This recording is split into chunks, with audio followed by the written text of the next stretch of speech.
आपण लोकसंख्या हा टॉपिक जो आहे तो काइंड ऑफ रिव्हिजन म्हणून घेणार आहोत. तुमचा जो काही ऑलरेडी झालेला असेल तर त्याच्या पलीकडे मला काय देता येईल या पद्धतीने मी विचार केला. तर माझ्याकडे आपल्याकडे मी हा HRD ला घ्यायचो भाग, जो की साधारणपणे बऱ्यापैकी लोकांकडे जुन्या मुलांकडे सगळ्यांकडे असणार आहे ज्यांनी HRD चे लेक्चर केलेले आहे. आणि मग त्याच्या पलीकडे आपल्याला एक्झामच्या अनुषंगाने कुठपर्यंत जायचं, 12 पानाची PDF आहे, राईट. शेवटचं पान गरजेचं नाहीये. पॉलिसीच्या इकॉनॉमिक्सच्या विषयामध्ये कदाचित तुम्ही हा पेपर किंवा हा कंटेंट बघितला असेल. झाली लोकसंख्याचा डेटा पाठ, ठीक आहे. मग मी कुठे कुठे फोकस करायचा किंवा कुठे जास्त प्रायोरिटीचे मुद्दे असायला पाहिजे या अनुषंगाने आपण जाणार आहोत, राईट. ठीक आहे. तर आता याच्या अगोदरच्या म्हणजे ऑनलाईन लोकांना जी PDF पाठवलेली आहे त्या PDF मध्ये हे मी लोकसंख्या संक्रमण सिद्धांत घेतलेला आहे. म्हणजे फर्स्ट सुरुवातीला जो लोकसंख्या संक्रमणाचा सिद्धांत आहे तो, मग तो साधारणपणे आपण कुठे अनुभवला, इकॉनॉमिक्स मध्ये, की बर्थ रेट आणि डेथ रेट, राईट. जन्मदर आणि मृत्यूदरावर साधारणपणे काय दिसतं आपल्याकडे, लोकसंख्या संक्रमण सिद्धांत दिसतात. तर किती फेजेस मध्ये आपण आयडियली अभ्यास करतो किंवा MPSC आपल्याला किती फेजेस मध्ये विचारते, 3च फेजेस मध्ये विचारते, राईट. 4थी 5वी फेज एक्झामच्या अनुषंगाने किचकट होत जाते, त्यामुळे आयोग तिथपर्यंत हात लावत नाही, राईट. त्यामुळे तुम्हाला 3च फेज माहिती असायला पाहिजे. या 3 फेज मध्ये पहिल्यांदा देश काय आहे, गरीब आहे. त्यानंतर ट्रान्झिशन आहे आणि मग देश काय आयडियली अपेक्षित काय आहे, श्रीमंत बनणं अपेक्षित आहे, राईट. ठीक आहे. मग गरीबाच्या व्याख्येमध्ये किंवा गरीबाची कोणते ऍट्रिब्यूट्स देशाला इथे अनुषंगाने असणार आहे, तर पर कॅपिटा इन्कम कसं असणार आहे, पर कॅपिटा इन्कम कसं असणार आहे, कमी असणार आहे, राईट. पर कॅपिटा इन्कम कमी आहे म्हणून मग शिक्षण कसं असणार आहे, कमी असणार आहे. आरोग्य कसं असणार आहे, खालावलेलं असणार आहे. स्त्रियांचा दर्जा समाजामधला कसा असणार आहे, पुन्हा एकदा निम्न दर्जा असणार आहे, राईट. कोणतं कुटुंब, एकत्र कुटुंब पद्धती जास्त असणार आहे की विभक्त कुटुंब पद्धती जास्त असणार आहे, एकत्र कुटुंब पद्धती. कशामुळे एकत्र कुटुंब आहे, कशामुळे, कारण की सर्वाधिक रोजगार हा कुठे आहे, शेतीमध्ये आहे. आणि त्याच्यामुळे शेतीमध्ये काम करण्यासाठी काय पाहिजे आपल्याकडे, एकत्र कुटुंब पद्धती आहे, राईट. नागरीकरण कसं असणार आहे, फार कमी. नागरीकरण का कमी आहे, कारण की औद्योगिकरण सुद्धा काय आहे, कमी आहे, राईट. ठीक आहे. साधारणपणे आणि हे सगळं असण्याला कदाचित औद्योगिकरण कमी असण्याला सरकारचा जो आपण त्याला म्हणूयात होल्ड आहे किंवा इन्व्हॉल्वमेंट आहे इकॉनॉमीज मध्ये, ते कसं आहे, कंट्रोलेबल आहे किंवा खूप जास्त सरकार प्रत्येक गोष्टीमध्ये लायसन्सिंग पॉलिसी किंवा LPG रिफॉर्मच्या अगोदरचा आपण जे म्हणूयात की तो सरकारचा कंट्रोल आहे. तर ह्या सगळ्या गोष्टी पहिल्या फेजमध्ये दिसतात आणि या गोष्टी सुधारल्या जातील त्या कुठे, थर्ड फेज मध्ये. आणि सेकंड फेजला आम्ही काय म्हणतो, मग लोकसंख्येचा विस्फोट. विस्फोट का म्हटलो आम्ही, विस्फोट का म्हटलो, कारण की लोकसंख्येमध्ये जन्मदर आणि मृत्यूदरामध्ये काय होते, प्रचंड तफावत दिसून येते. काय जन्मदर काय आहे, वाढलेला आहे आणि मृत्यूदर काय झालेला आहे, कमी आहे, राईट. ठीक आहे. म्हणजे अगोदर पहिल्या केसमध्ये काय दिसलं आमच्याकडे, पहिल्या केसमध्ये जन्मदर आणि मृत्यूदर कसा आहे, दोन्ही जास्त आहे. त्याच्यानंतर दुसऱ्या फेजमध्ये काय दिसलं, जन्मदर अजून तेवढाच आहे, मृत्यूदर काय झालाय, कमी झालेला आहे. आणि तिसऱ्या फेजमध्ये हा जन्मदर आणि मृत्यूदर जवळपास काय झालाय, कमी झालाय किंवा दोघेही आता काय आहे, सारखे आहेत. म्हणून आपण काय म्हणतो, वाढ कमी असणार आहे, बेस वाढलेला असणार आहे. हा जो डिफरन्स आहे याला आम्ही काय म्हणलो, वाढ खूप जास्त आहे, प्रचंड आहे आणि प्रचंड वाढ आहे. म्हणून आमच्याकडे काय झालंय, लोकसंख्या विस्फोट हा कितव्या शेड्यूल याच्यामध्ये दिसला, आमच्या सेकंड फेज मध्ये, राईट. तुमच्या एक्झाम मध्ये जर अवघड प्रश्न आला तर एवढाच येतो की बाबा लोकसंख्या विस्फोट कुठे दिसतो, लोकसंख्येचा विस्फोट साधारणपणे आमच्या सेकंड फेज मध्ये दिसतो. बाकी हे तुमच्या या अनुषंगाने डिस्क्रिप्टिव्हच्या अनुषंगाने गरजेचे असतील. श्रीमंत देश बनल्यानंतर काय काय व्हायला पाहिजे, पर कॅपिटल इन्कम काय व्हायला पाहिजे, वाढला पाहिजे. एज्युकेशनचा दर्जा चांगला असायला पाहिजे, त्यामुळे आरोग्य सुद्धा चांगलं असेल. स्त्रियांचा दर्जा, आता स्त्रियांचा दर्जा हा वेगवेगळ्या अनुषंगाने आहे, म्हणजे आपण त्याला म्हणूयात इकॉनॉमिक ऑपॉर्च्युनिटी मध्ये काय आहे, सोसायटीमध्ये काय आहे, राईट. ठीक आहे. या सगळ्या गोष्टी. त्यानंतर एकत्र कुटुंब पद्धतीपासून आपण कुठे चाललोय, कुठे चाललोय आता, विभक्त कुटुंब पद्धतीमध्ये, राईट. स्थलांतर आहे विभक्त कुटुंब पद्धतीमध्ये. शेतीच्या ऐवजी जास्तीत जास्त रोजगार कुठे असणार आहे आता, सेवा क्षेत्रामध्ये असणार आहे. नागरीकरण जास्त झालेलं असणार आहे, औद्योगिकरण बट ऑब्विसली जास्त असणार आहे, राईट. ह्या सगळ्या गोष्टी आपल्या 3 फेज मध्ये अनुभवतो. तर पहिल्या फेज मध्ये जन्मदर आणि मृत्यूदर कमी, दुसऱ्या फेज मध्ये हा जन्मदर आणि मृत्यूदरामधला तफावत जास्त आहे आणि म्हणून मग विस्फोट इथे दिसतो. आणि श्रीमंत लोक जेव्हा देश होतो थर्ड फेज मध्ये साधारणपणे, तर तिथे पर कॅपिटल इन्कम काय झालेला दिसतो, वाढलेला दिसतो. राईट. मग मी कायम सांगतो की भारताला धोका काय आहे, भारताला धोका काय, जनरली जपान किंवा South Korea. Right. South Korea, Japan किंवा साऊथ कोरियामध्ये काय दिसलंय, लोकसंख्या जेव्हा वाढत आहे तेव्हा ते देश काय झालेले आहेत, श्रीमंत झालेले आहेत. आणि आता ते काय झालेत, वृद्ध झाले. म्हणजे अगोदर काय झाले, ते श्रीमंत झाले आणि मग नंतर काय झाले, वृद्ध झाले. भारताला प्रॉब्लेम काय असणार आहे, भारताला सगळ्यात मोठं चॅलेंज आहे की वृद्ध होण्या अगोदर आपण काय व्हायला पाहिजे, श्रीमंत व्हायला पाहिजे, जे की होताना दिसत नाहीये समोर. राईट. ठीक आहे. म्हणजे कदाचित पुढच्या काही 30 दिवसांमध्ये फार असं काही 30 वर्षांमध्ये फार काही सुधारणा झाल्या आणि मग पर कॅपिटल इन्कम वाढला तर ठीक आहे. अदरवाईज आपण म्हातारे अगोदर होणार आहोत, श्रीमंत हो की याची काही गॅरंटी नाही. राईट. श्रीमंत होणार याची काही गॅरंटी नाही, पण म्हातारे होणार याची 100% गॅरंटी आहे. राईट. ठीक आहे. तर साधारणपणे आपल्याकडे या 3 फेजेस मधून वन लाईनर किंवा असा जर प्रश्न विचारला गेला लोकसंख्या विस्फोट, तर तेवढाच मुद्दा असतो. प्रिलिमला मला वाटत नाही की हा सिद्धांत मांडणारे कोण असा प्रश्न विचारला जाईल. जर इकॉनॉमिक आपल्या जॉग्राफीमध्ये विचारला गेला होता, जेव्हा लोकसंख्या वाढीचा मुद्दा होता, जॉग्राफीचा मध्ये थिअरीचा मुद्दा होता, तेव्हा त्यांनी जॉग्राफीच्या मेन्स मध्ये विचारलाय. प्रिलिमला इकॉनॉमिक्स मध्ये आला तर हे कोल आणि हुवर आहे. आणि 2023च्या राज्यसेवा मुख्य परीक्षेमध्ये लोकसंख्या संक्रमण सिद्धांत मांडणारा व्यक्ती कोण असं एक नाव विचारलं आहे. ते तुम्ही पीवायक्यू आहे तो पाठ करून घ्या, बघून घ्या. मला वाटतं की जर नसेल केला आतापर्यंत तर इट इज ओके, आता एक्स्ट्राचा कंटेंट ऍड करावा अशी अपेक्षा माझी तरी नाही. त्यानंतर मग आपण साधारणपणे आपल्या लोकसंख्या संक्रमणाच्या सिद्धांतावर येऊया डायरेक्ट, किंवा लोकसंख्या संक्रमण सिद्धांतावरून जनगणनेच्या डेटावर येऊया. मी कसं पाठ केलेलं आहे आणि तुमच्या एक्झामच्या, कारण की मागच्या वेळी क्वेश्चन काय विचारला, कोल्हापूर डेन्सिटी मध्ये किती आहे, 5वा आहे म्हणून. राईट. मग तो क्वेश्चन मी कसा सॉल्व्ह करणं अपेक्षित आहे आणि समजा जर याच्या पलीकडे आला तर काय करायचं, या अनुषंगाने दोन्ही मुद्दे जाऊया. सो पहिली जनगणना झाली आपली 1872, ही जनरली प्रिलिमला येत नाही. 2011 झालेली, हे तुम्हाला माहिती असावं. 15वी जनगणना आणि कितवी, 7वी जनगणना. हे आतापर्यंत तुमच्या 100% अभ्यासाचा भाग आहे. अदरवाईज म्हणजे तो मुद्दा पाठांतराचा नाही. ऑफिस सगळ्यांना माहिती असायला पाहिजे, मिनिस्ट्री ऑफ होम अफेअर्स. कोणत्या जनगणना, सेन्सस हा विषय कोणाचा आहे, सब्जेक्ट लिस्ट जनगणना कोणाचा आहे, सेंटरचा आहे. राईट. केंद्राचा विषय आहे. राईट. ठीक आहे. त्याच्यामुळे केंद्र सरकार इथे साधारणपणे, आणि तुम्ही आता बघणार, आता जनगणनेच्या टप्पे 2 टप्प्यामध्ये असतात, एक घरांची गणना आणि दुसरं जनगणना. ऍक्च्युअली जेव्हा जनगणनेला सुरुवात होते तेव्हा सगळ्यात पहिला फोटो राष्ट्रपतींचा येतो, जेव्हा पहिला भारताचे पहिले नागरिक म्हणून त्यांची नोंद होते, आणि त्याच्यानंतर जनगणनेला ऍक्च्युअली सुरुवात होते. राईट. ठीक आहे.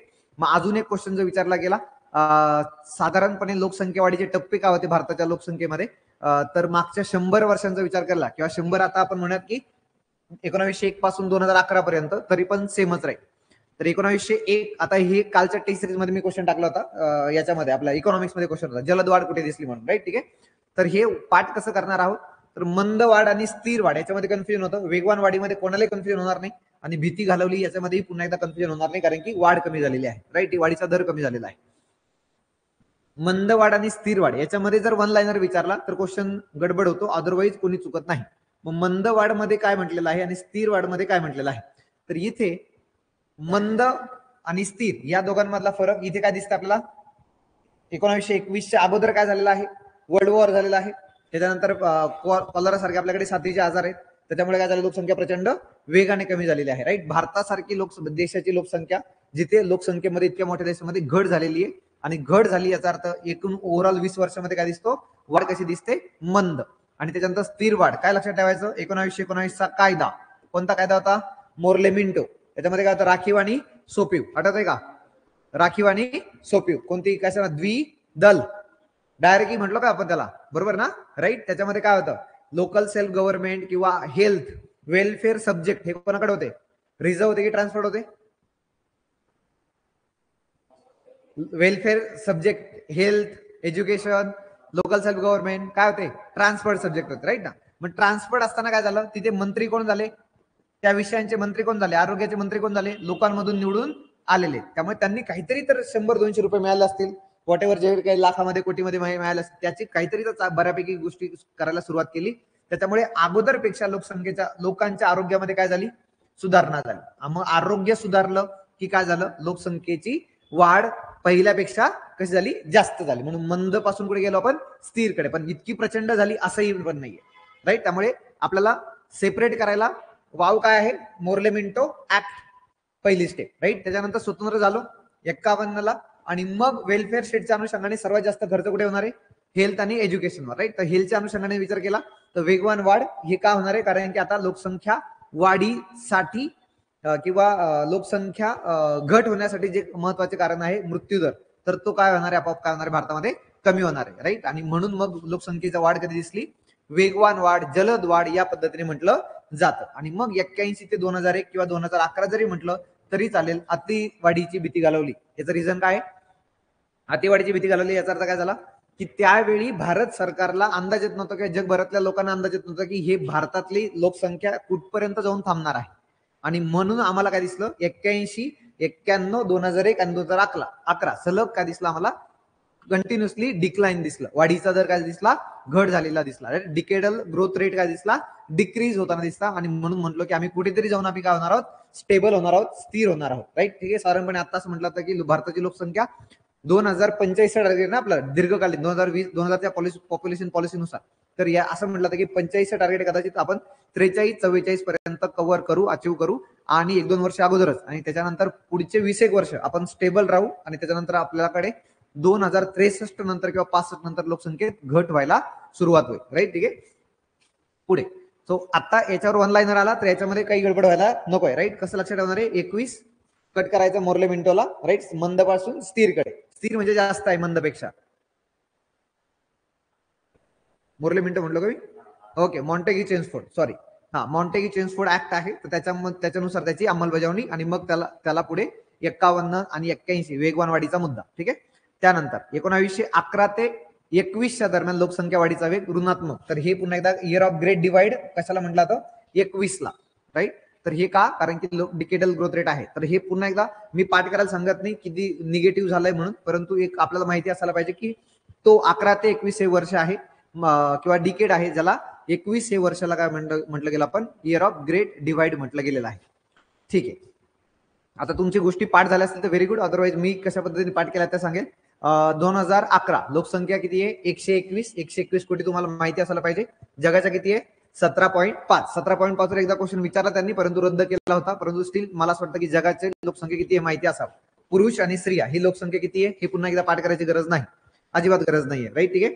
त्यानंतर 2001 ते 2011 दरम्यान लोकसंख्येत 18 कोटींची भर. साधारणपणे आता हे मेन्सचे क्वेश्चन्स आहेत, हे मला वाटतं प्रिलिमला येतील.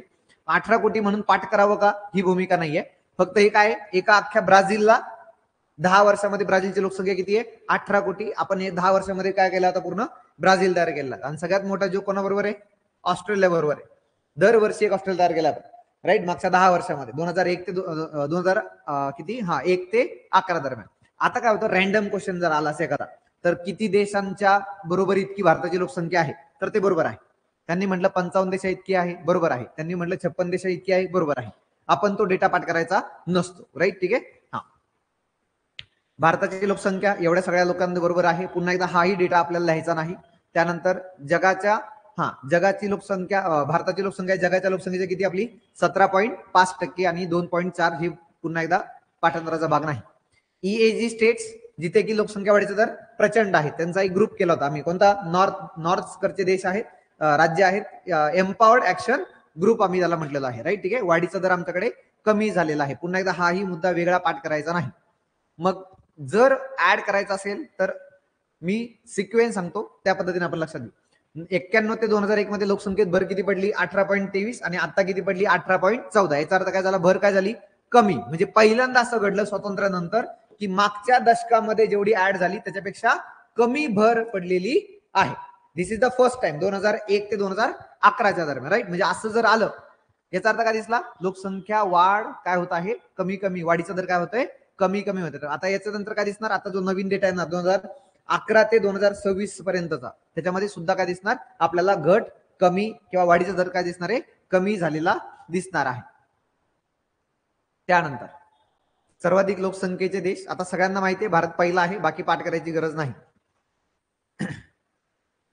राज्याने आहे लोकसंख्या. इथे एखादा त्रास द्यायचा मुद्दा आला तर शेवटपर्यंत थोडंसं 10-12 मी सांगतो मी कसे पाठ केले, तुम्ही बघू शकता. सगळ्यात पहिला मुद्दा की किती राज्यांची लोकसंख्या 10 कोटीपेक्षा जास्त आहे? 3 राज्य आहेत, राईट. हे सगळ्यात बेसिक आहे, जे की तुम्हाला वन लाईनर माहिती असावं, कारण हे विचारलं जाऊ शकतं इकॉनॉमिक्स मध्ये सुद्धा. 3 राज्य ज्यांची 10 कोटीपेक्षा जास्त आहे. मग पश्चिम बंगाल आहे, आंध्र, मध्य प्रदेश, तामिळनाडू, राजस्थान, कर्नाटक आणि गुजरात. आता हे फार नॉनसेन्स आहे या लेवलला पाठ करायला, परंतु जर वाटलं तर करायचं असेल तर सगळ्यात पहिला कोण आहे, चुकणार नाही तो यूपी. दुसरा कोण दिसणार आहे, महाराष्ट्र. तिसरा कोण आहे, बिहार. यूपी, महाराष्ट्र, बिहार आणि मग काय, वेस्ट बेंगॉल. राईट. आणि मग मी जे पाठ केलेलं आहे या 4 नंतर आंध्र प्रदेशचा मतारा किंवा मताराच लिहू, मतारा काय करतोय, कनत कनत गुजरन करतोय.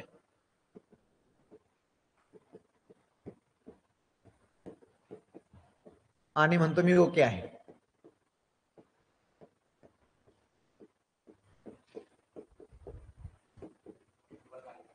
सांगितलं होतं ओके. कोणता, ओके ठीक आहे. कसं तुम्ही पाठ केला असेल तर काहीच प्रॉब्लेम नाही. आंध्र प्रदेश, एमपी, तामिळनाडू, राजस्थान. कनत कनत फॉर कर्नाटका, गुजरन करतो फॉर गुजरात आणि ओके फॉर ओडिसा आणि केरळ. या पद्धतीने आहे. तुम्ही ऑलरेडी पाठ केला असेल तर लिहू नका, काही गरज नाहीये कन्फ्युजन करण्यापेक्षा. फक्त जर अजून राज्य पाठ नसतील तर, कारण की हे सगळ्यात बेसिक आहे जे की तुमचं पाठ असायला पाहिजे. राईट. ठीक आहे. पहिले 4 UP, Maharashtra, Bihar, West Bengal.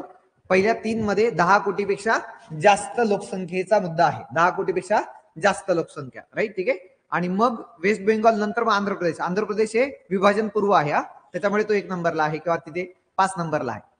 MP, Tamil Nadu, Rajasthan, Matara, कनत कनत Karnataka, गुजरन करतो गुजरात आणि म्हणतो मी ओके आहे, ओडिसा आणि केरळ. या पद्धतीने आपण लक्षात घ्यायचा प्रयत्न करूया. राईट. ठीक आहे.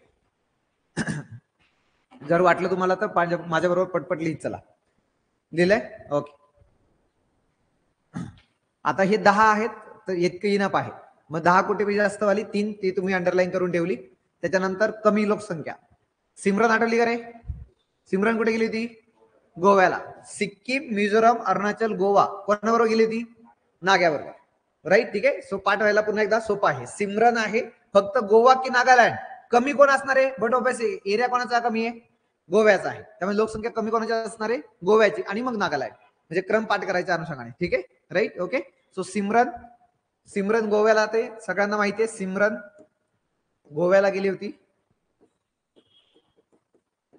नाग्याबरोबर.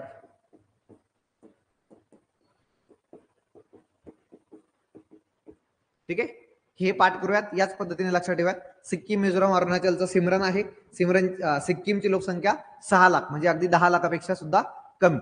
युनियन टेरिटरीचा कोणताही डेटा पाठ करू नका. केंद्रशासित प्रदेशांमध्ये जास्तीत जास्त तुम्हाला दिल्ली हा काय आहे 1.6 कोटी, म्हणजे एका युनियन टेरिटरीची लोकसंख्या किती दिसते आम्हाला, 1 कोटीपेक्षा जास्त. आणि लक्षद्वीपची लोकसंख्या किती दिसते, 1 लाखापेक्षा कमी. लक्षद्वीपला एक स्वतःचा खासदार आहे का, लक्षद्वीपला स्वतःचा खासदार आहे, जिथे की बाहेरचा, लक्षद्वीपच्या बाहेरचा व्यक्ती फॉर्म नाही भरू शकत. आलं लक्षात. राईट. मग तो खासदार म्हणजे 64,000 लोकांसाठी आम्ही खासदार ठेवलेला आहे. आणि बाहेर मेन लँडवर साधारणपणे 22 लाख लोकसंख्येसाठी एक खासदार आहे. कळालं का. राईट. ठीक आहे. हा.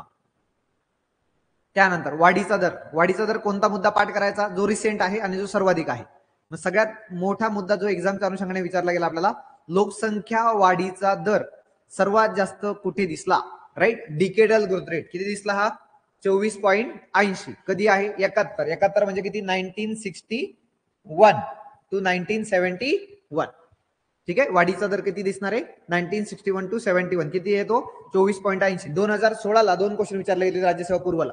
त्याच्यापैकी एक क्वेश्चन होता की सर्वात जास्त वाढीचा दर हा 61 टू 71 दिसला, आणि खाली बी विधानामध्ये दिलं होतं तो 24.80 होता, किंवा सध्याचा दिला होता 17.64. राईट. ठीक आहे. हा 24.80 नाही पाठ झाला तरी चालेल, परंतु अप्रॉक्सिमेट 25% आहे, एवढं लक्षात घ्या. परंतु हे पाठ असायला पाहिजे 61 टू 71. 71च्या नंतर 81 ला काय दिसलं, 24.66. परंतु तो याच्यापेक्षा खूप कमी आहे का, नाही, पण घट झाली आहे का, झाली. त्याच्यानंतर 23, त्याच्यानंतर 21, त्याच्यानंतर 17. याचा अर्थ वाढीचा दर काय झाला, कमी झाला. अतिवाढीची भीती काय झाली, कमी झाली. कळालं का. राईट. ठीक आहे. या अनुषंगाने आता ज्यांना ज्यांना माहिती नाहीये त्यांच्यासाठी परत एकदा, 71 ला काय काय झालं रे, 61 टू 71. हा. मग 71 पासून तर 81 पर्यंत काय दिसलं, 71 ला मॅटर्निटी बेनिफिट नाही, मॅटर्निटी बेनिफिट ऍक्ट नाही, कोणता रे?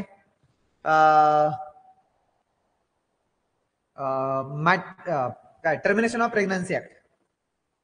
टर्मिनेशन ऑफ प्रेग्नन्सी ऍक्ट मराठीमध्ये काय म्हणतात त्याला? गर्भपात कायदा, वैद्यकीय गर्भपात कायदा, medical termination of pregnancy act, right, 1971 आहे, राईट. म्हणजे तो कायदा झाला, गोष्टी एक्झिक्यूट व्हायला सुरुवात झाली. पुढे 1975 ला काय आणीबाणी आहे. आणीबाणीमध्ये काय आलाय?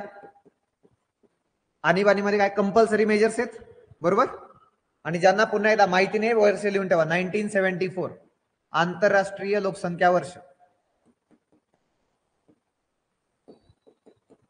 कारण हे विचारलं जाऊ शकतं, आंतरराष्ट्रीय लोकसंख्या वर्ष. मग आंतरराष्ट्रीय लोकसंख्या वर्ष आलं, मग त्याच्या अनुषंगाने काहीतरी व्हायला पाहिजे. मग आणीबाणीमध्ये 1976 ला लोकसंख्या धोरण आलेलं आहे. क्वेश्चन विचारला गेला होता, परंतु मी तेव्हा इकॉनॉमिक्स मध्ये लोकांना सांगितलं की बाबा ठीक आहे, 76 चा क्वेश्चन होता लोकसंख्या धोरण, पण याला धोरण म्हणत नाही किंवा धोरणावर क्वेश्चन येत नाही. सो 1976 ला आलं आणि मग इंदिरा गांधी गेल्या, जनता सरकार आलं, तेव्हा त्यांनी परत एकदा 77 ला पुढचं धोरण आणलं, राईट. परंतु या दोन्ही धोरणाला कोणताही आधार नसल्याने त्याच्यावर क्वेश्चन विचारण्याची भूमिका कमी, त्याच्यामुळे आतापर्यंत आपल्याला जो क्वेश्चन विचारला गेला तो लोकसंख्या धोरण कशावर आलेला आहे? 2000चं, जे कोणाच्या शिफारसीवर अवलंबून आहे? स्वामीनाथन समितीच्या शिफारस, राईट. त्याच्यामुळे फॅक्ट जर तुम्ही म्हणणार याच्यापैकी जास्त महत्वाची फॅक्ट कोणती आहे, तर जास्त महत्वाची फॅक्ट या केसमध्ये आंतरराष्ट्रीय लोकसंख्या वर्ष 1974 हे पाठ करून ठेवा. 75 आणि 76 म्हणजे काहीतरी तर आपल्याला काय झालं, फरक दिसायला लागला. कंपल्सरी मेजर्स आणीबाणीमध्ये आहे, कंपल्सरी फॅमिली प्लॅनिंगचे मेजर्स आहेत, आणि त्याच्यामुळे काय झालं, लोकसंख्या वाढीचा दर कमी व्हायला सुरुवात झाली. त्याच्यामुळे असं वाटलं ना की सर 1961 to 71 हायेस्ट आहे की 1971 to 81 हायेस्ट आहे, तर 71 to 81 मध्ये इतके सारे बॅरियर्स आहेत, राईट. याचा अर्थ तिथे वाढीचा दर काय दिसणार नाही, हायेस्ट दिसणार नाही, मग त्याच्या अगोदर दिसणार, म्हणून 61 to 71. ठीक आहे इथपर्यंत. पुढे आणि जो दुसरा मुद्दा पाठ करायचा तो इथे काय, 17/2011, राईट. 17.64 हे 17.7 या अनुषंगाने सुद्धा देतील, ते सुद्धा बरोबर असेल. दोन्ही मुद्दे पाठ करायचे, हे पाठच असायला पाहिजे. वरती 24.80 पाठ नसलं तरी चालेल, हे पाठ असलं पाहिजे कंपल्सरी. 17.64, राईट, 2011. त्याच्यानंतर डिकेडल ग्रोथ रेट, याच्यावर क्वेश्चन आलेला आहे, परंतु आता येणार नाही, मी सांगतो येणार नाही, त्यामुळे नसेल पाठ इट इज ओके, मी फक्त सांगतो काय झालेलं आहे. त्यांनी सरळ सरळ काय दिलं होतं, भारतामध्ये राष्ट्रीय सरासरी आणि महाराष्ट्रामध्ये राष्ट्रीय सरासरी. आपण काय पाठ केलं वरती 17.64, इथे काय 17.7. तसं महाराष्ट्राचं आहे 15.99, इथे आहे 16%, 15.99 किंवा 16. आणि आपल्याला ओव्हरऑल माहिती असेल महाराष्ट्र आणि भारत या दोघांमध्ये राष्ट्रीय सरासरीवर कमी कोणाचा असेल, महाराष्ट्राचा, कारण की इकॉनॉमिकली काय आपण काय वाढलेलं आहे, पुढे कंपॅरेटिव्हली ग्रोथ झालेली आहे, त्यामुळे राष्ट्रीय सरासरीवर जास्त असेल, महाराष्ट्रामध्ये कमी असेल. क्वेश्चन याच्या पलीकडे गेला तर बरोबर असेल.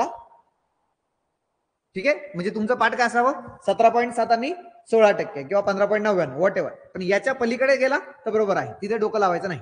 ओके, काय म्हटलंय, शहरी भागामध्ये या दरम्यान म्हणजे 2001 ते 2011 या दरम्यान शहरी भागामध्ये जेवढी लोकसंख्या वाढ झाली, किंवा आपण त्याला म्हणा उलट म्हणूयात, ग्रामीण भागामध्ये जेवढी लोकसंख्या वाढ झाली त्याच्या दुपटीपेक्षा जास्त वाढ कुठे झाली, शहरी भागामध्ये. आणि महाराष्ट्रामध्ये सुद्धा ग्रामीण भागामध्ये जेवढी वाढ झाली त्याच्या दुपटीपेक्षा जास्त वाढ कुठे झाली, शहरी भागामध्ये झालेली दिसते. कळालं का? परंतु हे मी तुम्हाला काय सांगितलं, याच्या पुढे आलं तर विधान चुकीचं येणार नाही, हे बरोबर आहे. तुम्हाला इथे विचारलेलं आहे जे पाठ करायचं आहे, कळालं का, राईट. ठीक आहे, ते दुपटीपेक्षा किती जास्त आहे किंवा काय हे पाठ करायची गरज नाही. बेसिक लॉजिक काय,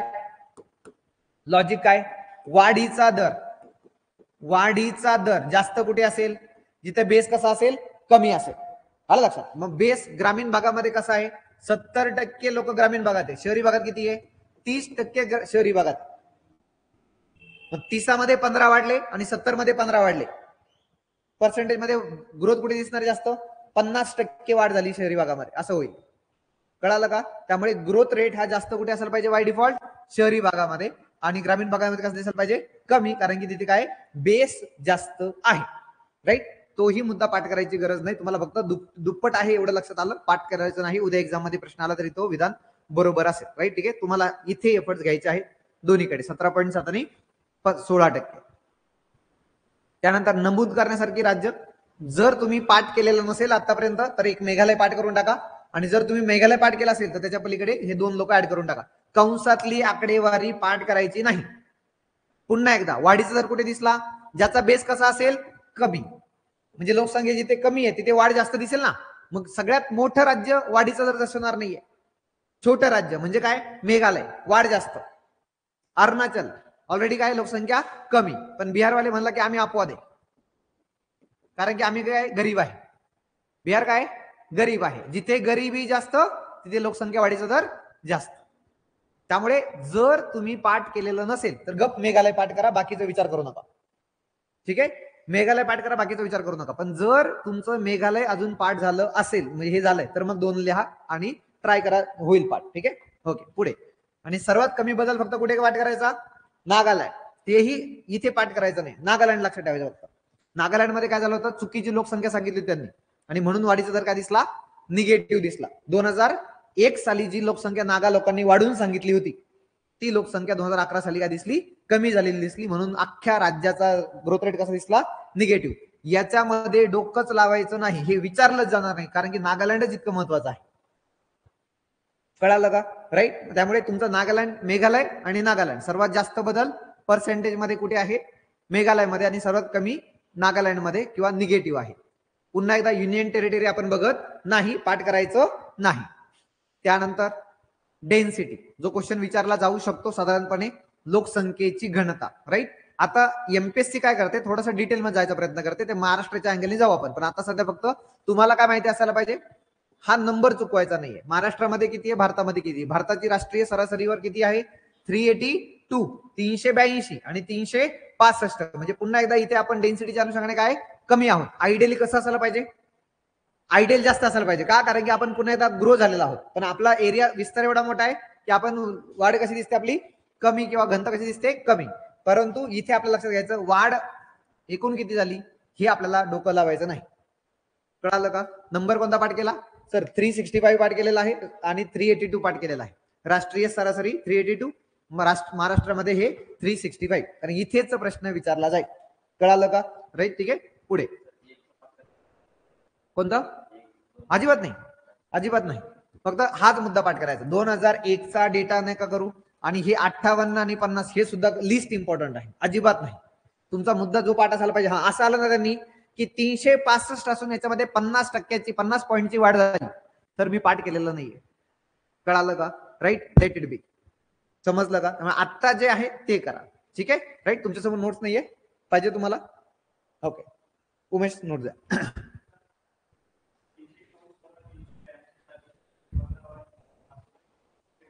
नाही येत, तेच तर आपल्याला कमी करायचं. मी आता लेक्चर घेण्याचं रिझनच ते तुम्हाला, की तुमचा जो डेटा पाठ झाला ना तो ठीक आहे, तो नाही पाठ झालेला ना त्याच्यामध्ये प्रायोरिटी सांगतोय.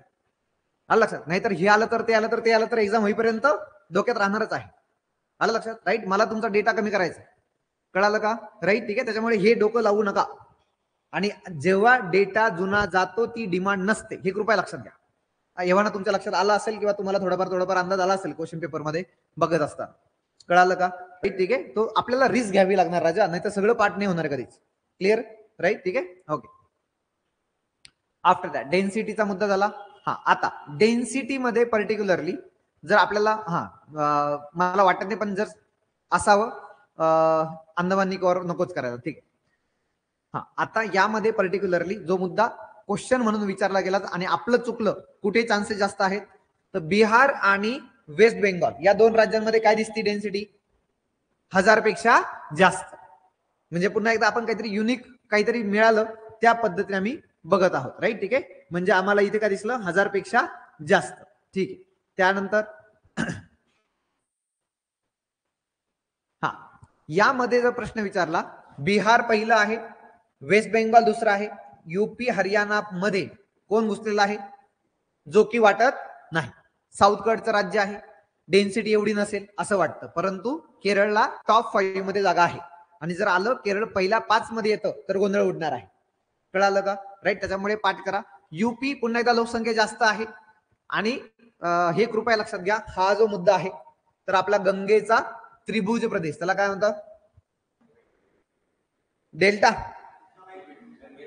सुपीक मैदान. आलं लक्षात? एकदा वन लाईनर पण आलेला आहे 2000 आय थिंक 13 किंवा 14 ची प्रिलिम आहे.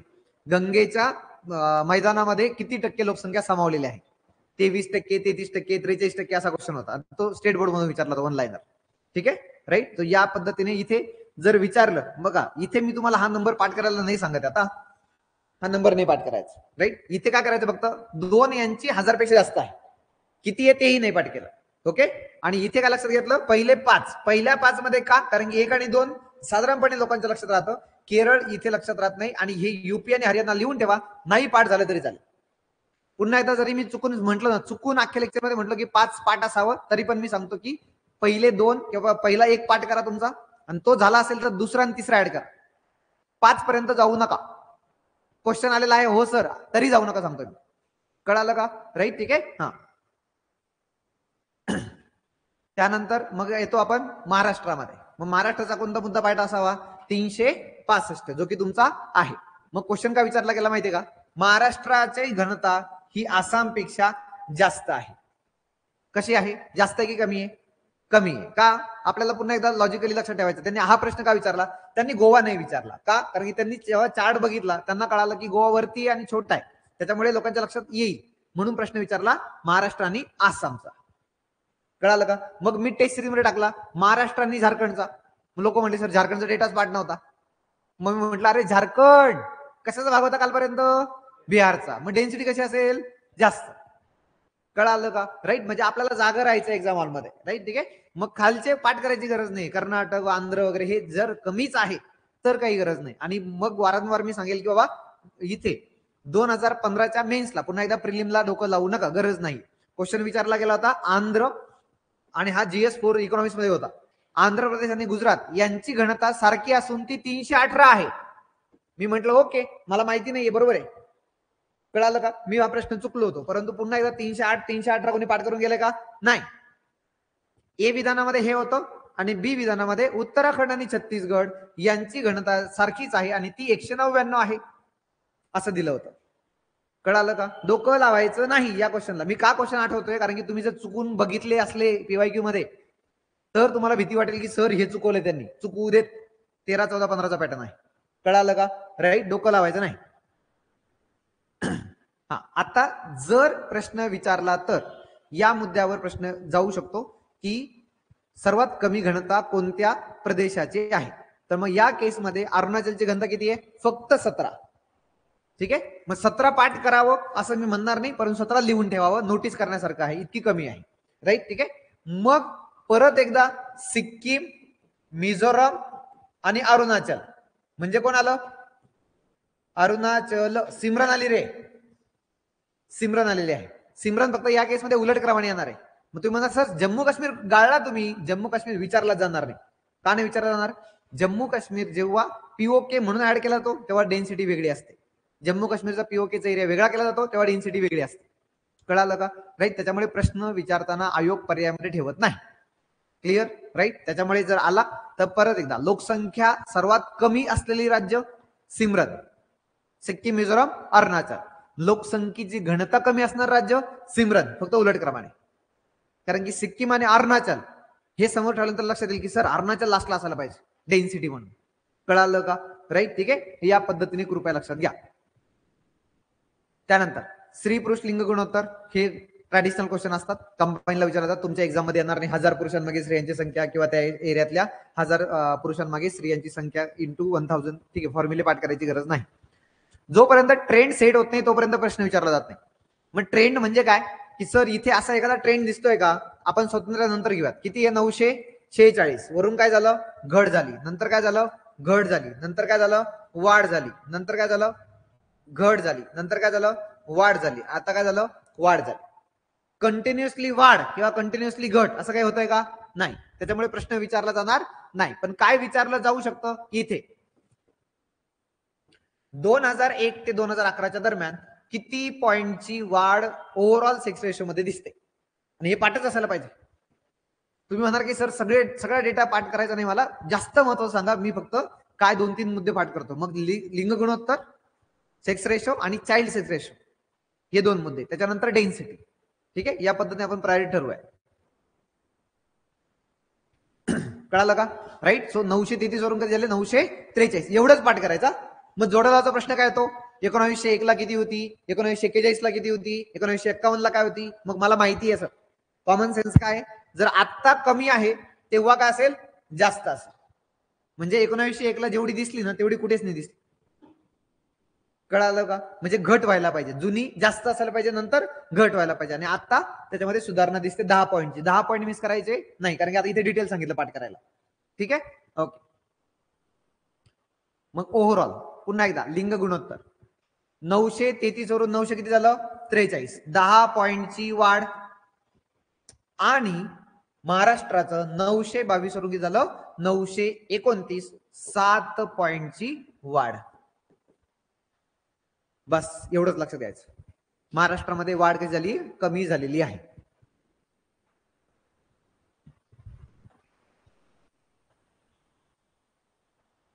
ठीक आहे, हे 10 म्हणजे 943 आणि 929 तुमचा आतापर्यंत पाठ झालेला असायला पाहिजे. नसेल पाठ झालं तर पुन्हा एकदा मी जेवढे सांगितले गोष्टी पाठ करायच्या आहेत तेवढ्या गोष्टी आज छानपैकी लिहून काढायच्या वेगळ्या कागदावर, आणि येता जाता तो कागद चिटकून ठेवा कुठे, किंवा येता जाता वाचा, वारंवार बोला, कोणाला तरी सांगा. परंतु ह्या मी फक्त त्या 1 किंवा 2 क्वेश्चनसाठी आज लेक्चर घेतलं, अदरवाईज गरज नव्हती लेक्चर घ्यायची. कळालं का? राईट. म्हणजे तुमचा डेटा अजूनही पाठ झालेला नसेल तर मी कमी करण्यासाठी आलेला आहे. कळालं का? राईट. ठीक आहे. हा, सर्वाधिक लिंग गुणोत्तर, बट ऑब्विस आहे सर्वात जास्त चांगलं कुठे असणार आहे, साऊथकडची राज्य रे. नंबर पाठ नाही करायचा, फक्त लक्षात घ्यायचं साऊथकडच्या राज्यामध्ये केरळ, तामिळनाडू, आंध्र. राईट. ठीक आहे. पण यामध्ये केरळ कसा वेगळा आहे, 1084 आहे. मग कंबाईनची एक्झाम डिमांड ठेवते की 1084 पाठ करावं, पण तुमची एक्झाम डिमांड ठेवत नाही 1084 ला. कळालं का? राईट. ठीक आहे. त्याच्यामुळे इट इज ओके जर झालेलं नसेल पाठ, इट इज ओके. फक्त जर वाटलं तुम्हाला तर लिहून ठेवायचं, 1084 लिहून ठेवा, पाठ करू नका. ठीक आहे. त्याच्यानंतर यामध्ये काय दिसलं, केरळ, तामिळनाडू, आंध्र. म्हणजे काय, पहिल्या टॉप मध्ये काय दिसले, सगळा साऊथ आहे. ठीक आहे. आणि इथे काय होतं, हरियाणा, जम्मू काश्मीर आणि पंजाब हा एरिया बघा रे. हा एरिया कुठला आहे, वरचा एरिया आहे सगळा. राईट. ठीक आहे. या एरियामध्ये फक्त हिमाचल प्रदेश वेगळा आहे, त्याचे सोशल इंडिकेटर खूप चांगले आहे. कळालं का? म्हणजे सेक्स रेशो हिमाचल प्रदेशचा सगळ्यात चांगला आहे पैकी राज्यांपैकी. त्यानंतर ओव्हरऑल ह्युमन डेव्हलपमेंट रिपोर्ट मध्ये हिमाचल आपल्यापेक्षा वरती आहे. कमी लिंग गुणोत्तर असणाऱ्या राज्यांमध्ये तुम्हाला हे 3 ओळखीचे असायला पाहिजे. याच्यापैकी सर नाही पाठ होत, एकच सांगा, गप हरियाणा पाठ करा. दोन्हीकडे कॉमन आहे, चाइल्ड सेक्स रेशो आणि ओव्हरऑल सेक्स रेशो. एकच पाठ करा, बाकी डोकं लावायचं. नंबर लिहायचा नाही. नंबर कोणता लिहिला मी, नंबर कोणता लिहिलाय, 943, 929. आलं लक्षात? अगोदर 943, 929 पाठ करा, मग ती 10 पॉईंटची वाढ आणि 7 पॉईंटची वाढ. कळालं का? हा हा, ग्रामीण भागात, शहरी भागात हे काही लिहायची गरज नाही. हा, बाल लिंग गुणोत्तर. आणि हे मी दरवेळी सांगतो, आणि मागच्या वेळी तो क्वेश्चन विचारला गेला, यावेळी म्हणजे माहित नाही. बघा 51 ला काय दिसलं, 83. 61 ला काय दिसलं, 76. घट झाली का रे, निगेटिव्ह आहे का, परत निगेटिव्ह झाले, परत निगेटिव्ह झाले, परत निगेटिव्ह झाले, परत निगेटिव्ह झाले, परत निगेटिव्ह झाले. 2011. आणि मागच्या वेळी जेव्हा म्हणजे जेव्हा HRDची बॅच घेतली मी, तेव्हा हा मुद्दा सांगितला की जेव्हा सरकारला, नवीन सरकारला 2014 ला, त्यांना 2014 पर्यंत डेटा फायनल होतो. म्हणजे 11चा डेटा असेल ना, तो हा 11चा म्हणजे 12-13 ला आलेली आकडेवारी असते, आणि त्याच्यानंतर 1 वर्षांनी साधारणपणे डेटा फायनल अंतिम होतो. राईट. तेव्हा अंतिम डेटा आला, नवीन सरकार आलं होतं. दिसलं काय, स्वातंत्र्यानंतर स्टेटमेंट येईल, आपल्याला लॉजिकली लक्षात ठेवायचंय. चाइल्ड सेक्स रेशो मध्ये स्वातंत्र्यानंतर भारतामध्ये सरळ सरळ काय दिसते, घट दिसते आहे. मग ही घट दिसते आहे, आणि त्यामुळे लगेच सरकारने पॅनिक बटन प्रेस केलं, आणि किती, 22 जानेवारी 2015 बेटी बचाव बेटी पढाओ. कळालं का? ओव्हरऑल सेक्स रेशो इम्प्रूव्ह करण्यासाठी, चाइल्ड सेक्स रेशो इम्प्रूव्ह करण्यासाठी. मग तुम्हाला ती डेट विचारतात, ती विचारण्याचं रिझन आहे कारण ती डेट महत्वाची आहे एक्झामच्या अनुषंगाने. आणि 24 जानेवारी काय असतो, नॅशनल गर्ल चाइल्ड डे. 24 जानेवारी नॅशनल गर्ल चाइल्ड डे, राष्ट्रीय बालिका दिवस. 24 जानेवारी 1966 इंदिरा गांधींनी पहिल्यांदा घेतलेली पंतप्रधान पदाची शपथ कोणाच्या नंतर कोणाचं निधन झालं होतं 9-10 जानेवारीला? जय जवान जय किसान वाले लाल बहादूर शास्त्री, राईट. मग त्या दरम्यानच्या काळामध्ये काँग्रेसमध्ये चालू आहे कोणाला पीएम करायचं म्हणून, आणि म्हणून मग इथे पुढच्या 10-15 दिवसामध्ये इंदिरा गांधी पंतप्रधान बनतात. आणि त्या दिवसाचा उल्लेख 2011 पासून नॅशनल गर्ल चाइल्ड डे म्हणून साजरा केला जातो, राष्ट्रीय बालिका दिवस म्हणून साजरा केला जातो. राज्य बालिका दिवस कोणता आहे? महाराष्ट्र राज्य बालिका दिवस 3 जानेवारी. हा, सावित्रीबाई फुले माहिती असायला पाहिजे. 3 जानेवारी. हा, ठीक आहे. सो 22 जानेवारी 2015 का महत्वाचं कळालं ना, आणि ते अजूनही महत्वाचं आहे, राईट. म्हणजे अगदी तुम्हाला तुमच्या डिस्क्रिप्टिव्ह एक्झाम मध्ये जरी लिहिता आलं तरी पण त्या फॅक्ट्स महत्वाच्या, राईट. ठीक आहे, ओके. सो कंटिन्युअसली काय झालं? डिक्रीजिंग आहे. मग काळजी आहे ना रे, मग प्रश्न पुन्हा एकदा विचारला जातो. मग किती झालं? 27 वरून किती झालं? 19, म्हणजे -8 पॉईंट. कंबाईनची एक्झाम पुन्हा डिमांड ठेवते, राज्यसेवेची नाही, परंतु 894 हेही तुम्हाला -19 पॉईंटची घट आहे महाराष्ट्रामध्ये. -19 पॉईंट चालू आहे व्यवस्थित. मग एवढा सगळा डेटा लगेच पाठ नाही होणार. मी पुन्हा एकदा प्रायोरिटी याला दिले. निगेटिव्ह किती झाले ते नंतर करा. अगोदर 919 आणि 894 जर पाठ होत नसेल तर त्याच्यावर जास्त प्रायोरिटी असायला पाहिजे. त्यानंतर सर्वाधिक बाल लिंग गुणोत्तर असणारी राज्य आणि सर्वात कमी. बघा, सर्वाधिक म्हटलेलं आहे तिकडे. सर्वात जास्त ओव्हरऑल सेक्स रेशो कुठे होता? साऊथकडच्या राज्यामध्ये. इकडे काय आहे? North east. नॉर्थ ईस्ट काय रे? ट्रायबल आहे. ट्रायबल मध्ये काय असतं? राईट, महिलांचं अस्तित्व किंवा महिलांच्या जे काही त्यांचा मातृसत्ताक पद्धतीमध्ये बहुतेक वेळा ट्रायबल जगतात. तर त्या अनुषंगाने भिल्ल जमातीचे लोक आहेत. म्हणजे मी जिथे गावात राहतो, आमच्या गावाच्या शेजारी, म्हणजे माझ्या घराच्या शेजारीच वस्ती आहे त्यांची. तर त्यांच्या लग्नामध्ये म्हणजे किती वेळा ते आम्हाला कौतुक वाटायचं आम्ही लग्नाला गेल्यानंतर, की त्यांच्या लग्नामध्ये मुलीच्या घरच्यांना पैसे द्यावे लागायचे. मुलगा म्हणजे मुलगा जो आहे तो मुलीच्या वडिलांना पैसे द्यायचा मुलीला घेऊन जाण्यासाठी. आलं लक्षात? राईट, ठीक आहे. या अनुषंगाने साधारणपणे मी अनुभवलेला आहे. तर सर्वाधिक बाल लिंग गुणोत्तराचा मुद्दा इथे अरुणाचल, मिझोरम आणि मेघालय या पद्धतीने लक्षात घ्या. पुन्हा सांगतो, जर क्वेश्चन मध्ये विचारलं गेलं की बाल लिंग गुणोत्तरामध्ये केरळ पहिल्या क्रमांकावर आहे तर वाटायला लागेल, कारण की केरळ कुठे पाठ केलाय? ओव्हरऑल सेक्स रेशो मध्ये. समजतंय का? राईट, इथे काय फक्त बाल लिंग गुणोत्तराचा मुद्दा आहे आणि केरळ टॉपला आहेत पहिल्या 5 मध्ये, परंतु पहिल्या क्रमांकावर नाही.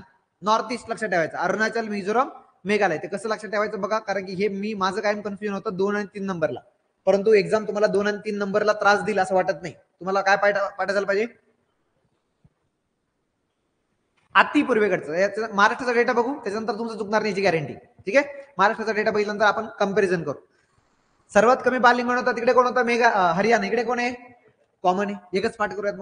मग हरियाणा, पंजाब, जम्मू काश्मीर, की जम्मू काश्मीर, पंजाब, हरियाणा, हा डोक्याला तापच नको. कळालं का? राईट, एकच करूयात छानपैकी. गुजरात सापडला का रे खाली? किती गुजरातला? 800. महाराष्ट्रात किती? 893 की 94? म्हणजे जवळपास सारखेच आहे ना. गुजरात जवळपास सारखाच आपल्या सोशल इंडिकेटर मध्ये. हा, त्यानंतर बाल लोकसंख्येचे प्रमाण, ओव्हरऑल चाइल्ड सेक्स रेशो, हा पण ओव्हरऑल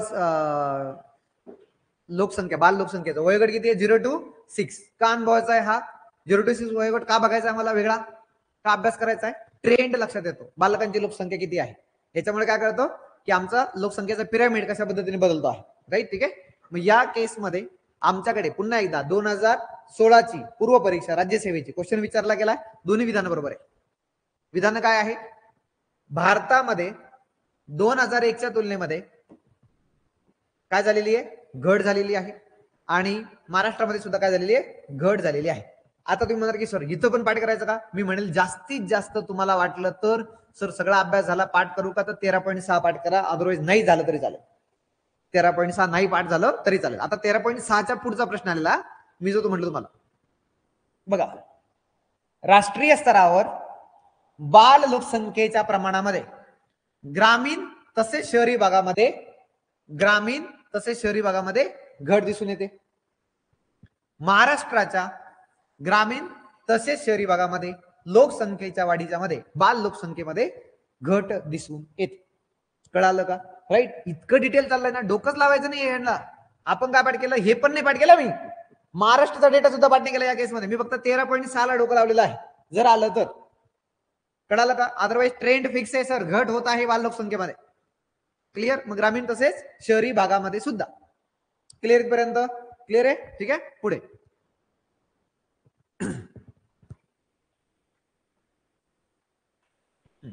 वयोगट काही पाठ करायची गरज नाहीये.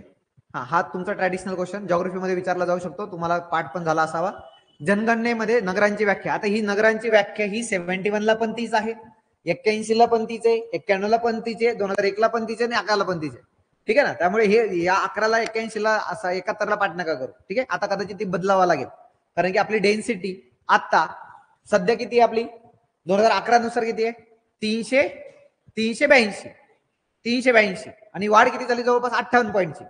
58 पॉईंटची वाढ झाल्यानंतर आज आपण 60 पॉईंटची वाढ बघूयात. 382 वरून किती होईल, 444 पर्यंत, राईट, 40 पर्यंत. मग आपण काय म्हणतोय, डेन्सिटी राष्ट्रीय स्तरावर एखाद्या एरियाची किती असायला पाहिजे, 400 पेक्षा जास्त. अख्ख्या देशाची 400 पेक्षा जास्त झाली, मग सगळा देश डिक्लेअर करायचा कार्बन एरिया. कळालं का? सो कमिंग डेज मध्ये कदाचित त्यांना ही डेफिनेशन चेंज करावी लागेल. मग क्वेश्चन काय विचारला जाईल सर, सगळ्यात पहिला मुद्दा, किती लोकसंख्या असायला पाहिजे कमीत कमी, 5000. वन लाईनर आला ना असं येईल. सेन्ससच्या व्याख्येनुसार नगर म्हणून घोषित करण्यासाठी लोकसंख्येची घनता, डेन्सिटी किती असावी, 400 पेक्षा कमी नसावी किंवा 400 पेक्षा जास्त असावी. आणि जर त्रास द्यायचा असेल तर तिन्ही इन्फॉर्मेशन चेक करतील. लोकसंख्या किती असायला पाहिजे, 5000 पेक्षा जास्त असायला पाहिजे किंवा त्यापेक्षा कमी नसावी. लोकसंख्येमध्ये 75% मेल पॉप्युलेशन, पुरुष लोकसंख्या बिगर शेतीच्या व्यवसायामध्ये इन्व्हॉल्व्ह झालेली असावी. आता काय सांगतो मी तुम्हाला, जर तुमचं कन्फ्युजन होत असेल ना, तरी सुद्धा आयोगाने आतापर्यंत 75% लोकसंख्या असा शब्द वापरलेला नाही. 75% काय, पुरुष लोकसंख्या आहे. आयोगाने जेव्हा जेव्हा चुकवलंय ना, तेव्हा तेव्हा या 75च्या ऐवजी 50% पुरुष लोकसंख्या वापरलेला आहे. याचा अर्थ प्रश्न कुठे चुकवतो, इथे नाही चुकवतो, तो याच्यावर चुकवतो की तुम्हाला त्रास देत नाही एवढा. समजलं का? राईट. त्यामुळे 75% पुरुष लोकसंख्या पाठ करा, तिथे एक्झाम हॉलमध्ये 75 पेक्षा वेगळा नंबर असेल जो की तुमच्या लक्षात येईल. राईट. आणि तिसरा मुद्दा, हे तिघही असेल तर, राईट, हे आणि हे 400 पेक्षा कमी नसावे, म्हणजे 400 पेक्षा जास्त असेल. कळालं का? तिघेही मुद्दे क्लिअर आहेत. राईट. ठीक आहे. आफ्टर दॅट, हा मी चायनाचा आणि आपला पिरामिड दिलेला आहे. पुढच्या काही दिवसामध्ये चायनाची लोकसंख्या 23 मध्ये किती आहे, वृद्ध. हे पिरामिड माहिती आहे सगळ्यांना, लोकसंख्येचा पिरामिड कसा तयार होतो, हा माहिती आहे का? हा. मग आता काय झालं, चायनाची लोकसंख्या कुठे इन्क्रीज होणार आहे, वृद्धांमध्ये. आणि चायनाचं काय होतंय, कार्यकारी वयोगट काय झालाय, कमी होणार आहे. आलं लक्षात? आणि भारत एकमेव आहे या फेज मध्ये, भारताचा कार्यकारी वयोगट काय होणार आहे, वाढणार आहे. आणि तो काय करणार आहे, स्पर्धा परीक्षेचा अभ्यास करणार. ठीक आहे. ठीक आहे. तर इथे बघा, इथे जर बघितलं आपण तर हा जो बेस आहे चायनाचा ऑलरेडी कमी झालाय, तो आणखी काय होणार आहे, कमी होणार आहे. म्हणून त्यांनी काय केलंय, 2 चाइल्ड पॉलिसी, 1 चाइल्ड पॉलिसी काय झालं, रद्द केली, 2 चाइल्ड आणली. 2 चाइल्डला लोक प्रोत्साहन करत नाहीये, म्हणून सरकारने परत एकदा 3 चाइल्ड पॉलिसी डिक्लेअर केली. कळालं का? आपण अजूनही आपल्याकडे काय बेस जास्त आहे, म्हणजे आपल्याकडे अजूनही लोकसंख्या वाढते आहे, भविष्यात कमीच होईल, परंतु ती कमी झालेली लोकसंख्या कुठे वाढ करेल, कार्यकारी वयोगटामध्ये. मग क्वेश्चन काय विचारला जातो, कार्यकारी वयोगटाची लोकसंख्या कधी वाढते, किंवा इनडायरेक्ट प्रश्न विचारला तो, लोकसंख्येचा डिव्हिडंड, डेमोग्राफी डिव्हिडंड, लोकसंख्या लाभांश भारताला कधी मिळणार आहे, कधी मिळेल, जेव्हा जन्मदर कमी होणार आहे. कळालं का? जन्मदर कमी झाला तरच लाभांश मिळतो, नाही तर इनकमिंग चालूच आहे तर लाभांश मिळणार नाही. डिव्हिडंड कधी मिळतो, तुमचे जास्त लोक कुठे असतील, कार्यकारी वयोगटामध्ये, तेव्हाच डिव्हिडंड मिळतो. कळालं का? राईट. संकल्पनेचा क्वेश्चन आहे, क्वेश्चन विचारला जाईल की लोकसंख्या लाभांशाचा फायदा देशाला कधी मिळतो, एखाद्या देशाला. सगळ्यात पहिला क्रायटेरिया काय असायला पाहिजे, बेस, वाढ, जन्मदर, टोटल फर्टिलिटी रेट काय व्हायला पाहिजे, कमी व्हायला पाहिजे. आणि अपेक्षित आयुर्मान काय व्हायला पाहिजे, वाढायला पाहिजे. अपेक्षित आयुर्मान काय कसं असायला पाहिजे, जास्त असायला पाहिजे. कळालं का? राईट. ठीक आहे. हे दोन्ही क्रायटेरिया लक्षात घ्या, हो तर लिहून ठेवा. बेस म्हणजे आपण जन्मदर कमी व्हावा, जन्मदर कमी व्हावा, आणि अपेक्षित आयुर्मान म्हणजे लाईफ एक्सपेक्टन्सी, आयुर्मान वाढावं, जन्मदर कमी व्हावा, अपेक्षित आयुर्मान वाढावं, या दोन्ही क्रायटेरिया काय असतील, लोकसंख्या लाभांशाला कारणीभूत असतील. Demographic dividend.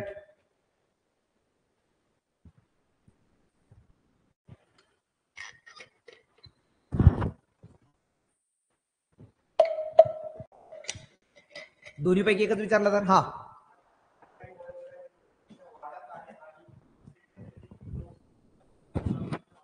हा मागच्या पूर्वपरीक्षेमध्ये 2022च्या पूर्वपरीक्षेमध्ये तो क्वेश्चन विचारला गेला होता, तो ग्रे शेड मध्ये जातो, तिथे तुम्ही कन्क्लुजन करू शकत नाही. पण आता जर हा जेव्हा मी तुम्हाला ते सांगितलं काय, तुम्ही लेक्चर बघितले अप्रोच बिल्डिंगचे, तेव्हा जे ग्रे शेड मध्ये जाईल ना तिथे शक्यतो अगेन्स्ट जाऊ नका.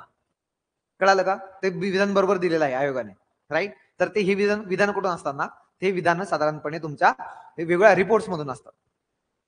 आलं लक्षात, राईट. त्याच्यामुळे तिथे आपल्याला अंदाज येत नाही की काय करायचं, परंतु जिथं ग्रे शेड जाईल तिथे आपण थोडंसं त्याच्या अगेन्स्ट जायचं नाही. क्लिअर आहे, राईट. ठीक आहे, हा ओके. लोकसंख्या संक्रमणाचा सिद्धांत, ठीक आहे. मग आता जनगणनेनुसार नागरी लोकसंख्या, चला नागरी लोकसंख्येमध्ये या डायरेक्ट. नागरी लोकसंख्या, भारताची नागरी लोकसंख्या कुठे किती आहे? 31.16 काय पर्सेंटेज आहे. लोकसंख्या किती आहे? 37.7. आता तुम्ही म्हणा याच्यातलं काय पाठ करायचं? एकच पाठ करा, गप एकच पाठ करा, 31.1 किंवा 31.2. 37 ला डोकं लावू नका, फक्त नंबर आहे आणि त्याला आपण काय म्हणूयात, नंबर आहे म्हणून तुम्ही लक्षात घेत आहात, अदरवाईज मी पुन्हा एकदा तुम्हाला पाठ करायला लावलं नसतं, राईट. ठीक आहे, तर हा पर्सेंटेजच्या अनुषंगाने आपण गोष्टी लक्षात घ्यायच्या, अदरवाईज नाही, राईट. ठीक आहे. आफ्टर दॅट 35 आणि 53 दोघी अंडरलाईन करा, मागे पास करा प्लीज. 35 आणि 53 या दोघीला अंडरलाईन करायचं. काय होतं इकॉनॉमिक्स मध्ये अजूनही असा प्रश्न विचारला जातो, आता ती मेन्सला आहे परंतु तुम्हाला एक्झामला येईल की नाही माहित नाही. आता तुम्हाला हे माहिती असलं पाहिजे कंपल्सरी. मिलियन प्लस शहरं किती आहेत इंडियामध्ये? 2011चा सेन्सस सांगतो की 53 आहे. आणि हळूच त्रास द्यायचा म्हणून काय करतात, 11 देतच नाही, किती देतात? 1 देतात, आणि तेव्हा तुम्ही 53 पाठ करून गेलेले असतात. कळालं का, राईट. त्याच केसमध्ये, आणि पुन्हा सांगतो, प्रिलिमला असं करण्याची टेंडन्सी असणार नाही, राईट. स्टील पाठ करायला सोपं आहे, फक्त सर 35 आणि 53 म्हणून मी लिहिलेलं आहे. कळालं का, राईट. ठीक आहे, बस तेवढंच. फक्त मी मग काय करेल, असा प्रश्न आल्यानंतर 11 दिले की 1 दिले एवढं काळजीपूर्वक लक्ष देईल. बाकी मी जुना डेटा पाठ करायला लावतो का इथे? नाही. क्लिअर आहे, हा. महाराष्ट्रात 6 पुन्हा एकदा गरजेचं नाहीये. हा, हे सगळ्यात ट्रॅडिशनल क्वेश्चन आहे. पुन्हा एकदा, सर्वाधिक नागरी लोकसंख्या पहिला कोण असायला पाहिजे? गोवा. दुसरा मिझोरम. तिसरा तामिळनाडू. आता काय होतं, हे 2 छोटी राज्य आहेत. मग क्वेश्चन येतो, मोठ्या राज्यांचा विचार करता पहिलं कोण आहे? कोण आहे पहिलं? तामिळनाडू, मग केरळ, त्याच्यानंतर महाराष्ट्र. पहिले 3 या अनुषंगाने, राईट. शेवटी कोण आलं परत? म्हणजे काय झालं, गुजरात आणि महाराष्ट्र जवळपास सगळीकडे सेम आहे का सोशल इंडिकेटर मध्ये? कळतंय ना, राईट. ठीक आहे. मग आता बघा परत एकदा, गोवा मिझोरम यांना लक्षात ठेवण्यासाठी, गोवा कसं आहे छोटे राज्य आहे, मिझोरम आणखीन एका ठिकाणी 2 नंबरला आहे, तिथे मी तुम्हाला रिलेट करतो. तामिळनाडू, केरळ आणि महाराष्ट्र याच्यातला नंबर कोणता पाठ करायचा? 1 लाइनर तुमच्या प्रिलिमला सुद्धा येऊ शकतो. Most important 1 liner. महाराष्ट्राची नागरी लोकसंख्या प्रमाण किती आहे? 45% एवढं पाठ करा. 45, 47, 48 असे ऑप्शन असतील. कळालं का, राईट. ठीक आहे, हा. जर तुम्हाला आणखीन एखादा मुद्दा ऍड करायचा असेल तर, महाराष्ट्र 1 ने घसरण क्रमांकामध्ये, म्हणजे महाराष्ट्राचा क्रमांक डिक्रीज बाय 1, याचा अर्थ महाराष्ट्र अगोदर किती होता? 4था होता 2001 ला. आता किती आहे महाराष्ट्र? 2011 ला 5वा.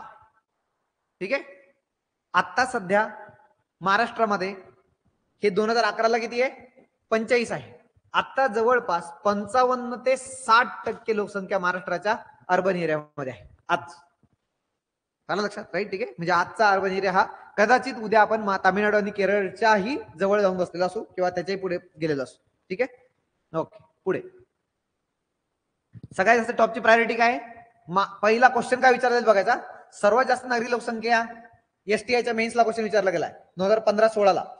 क्वेश्चन होता सर्वाधिक नागरी लोकसंख्येचं प्रमाण किंवा सर्वाधिक नागरी लोकसंख्येचं प्रमाण कुठे आहे? पहिला ऑप्शन होता तामिळनाडू आणि चौथा ऑप्शन होता गोवा. गोवा बघितलाच नाही लोकांनी, एक्झाम हॉलमधून बाहेर आल्यानंतर बघितला गोवा होता म्हणून.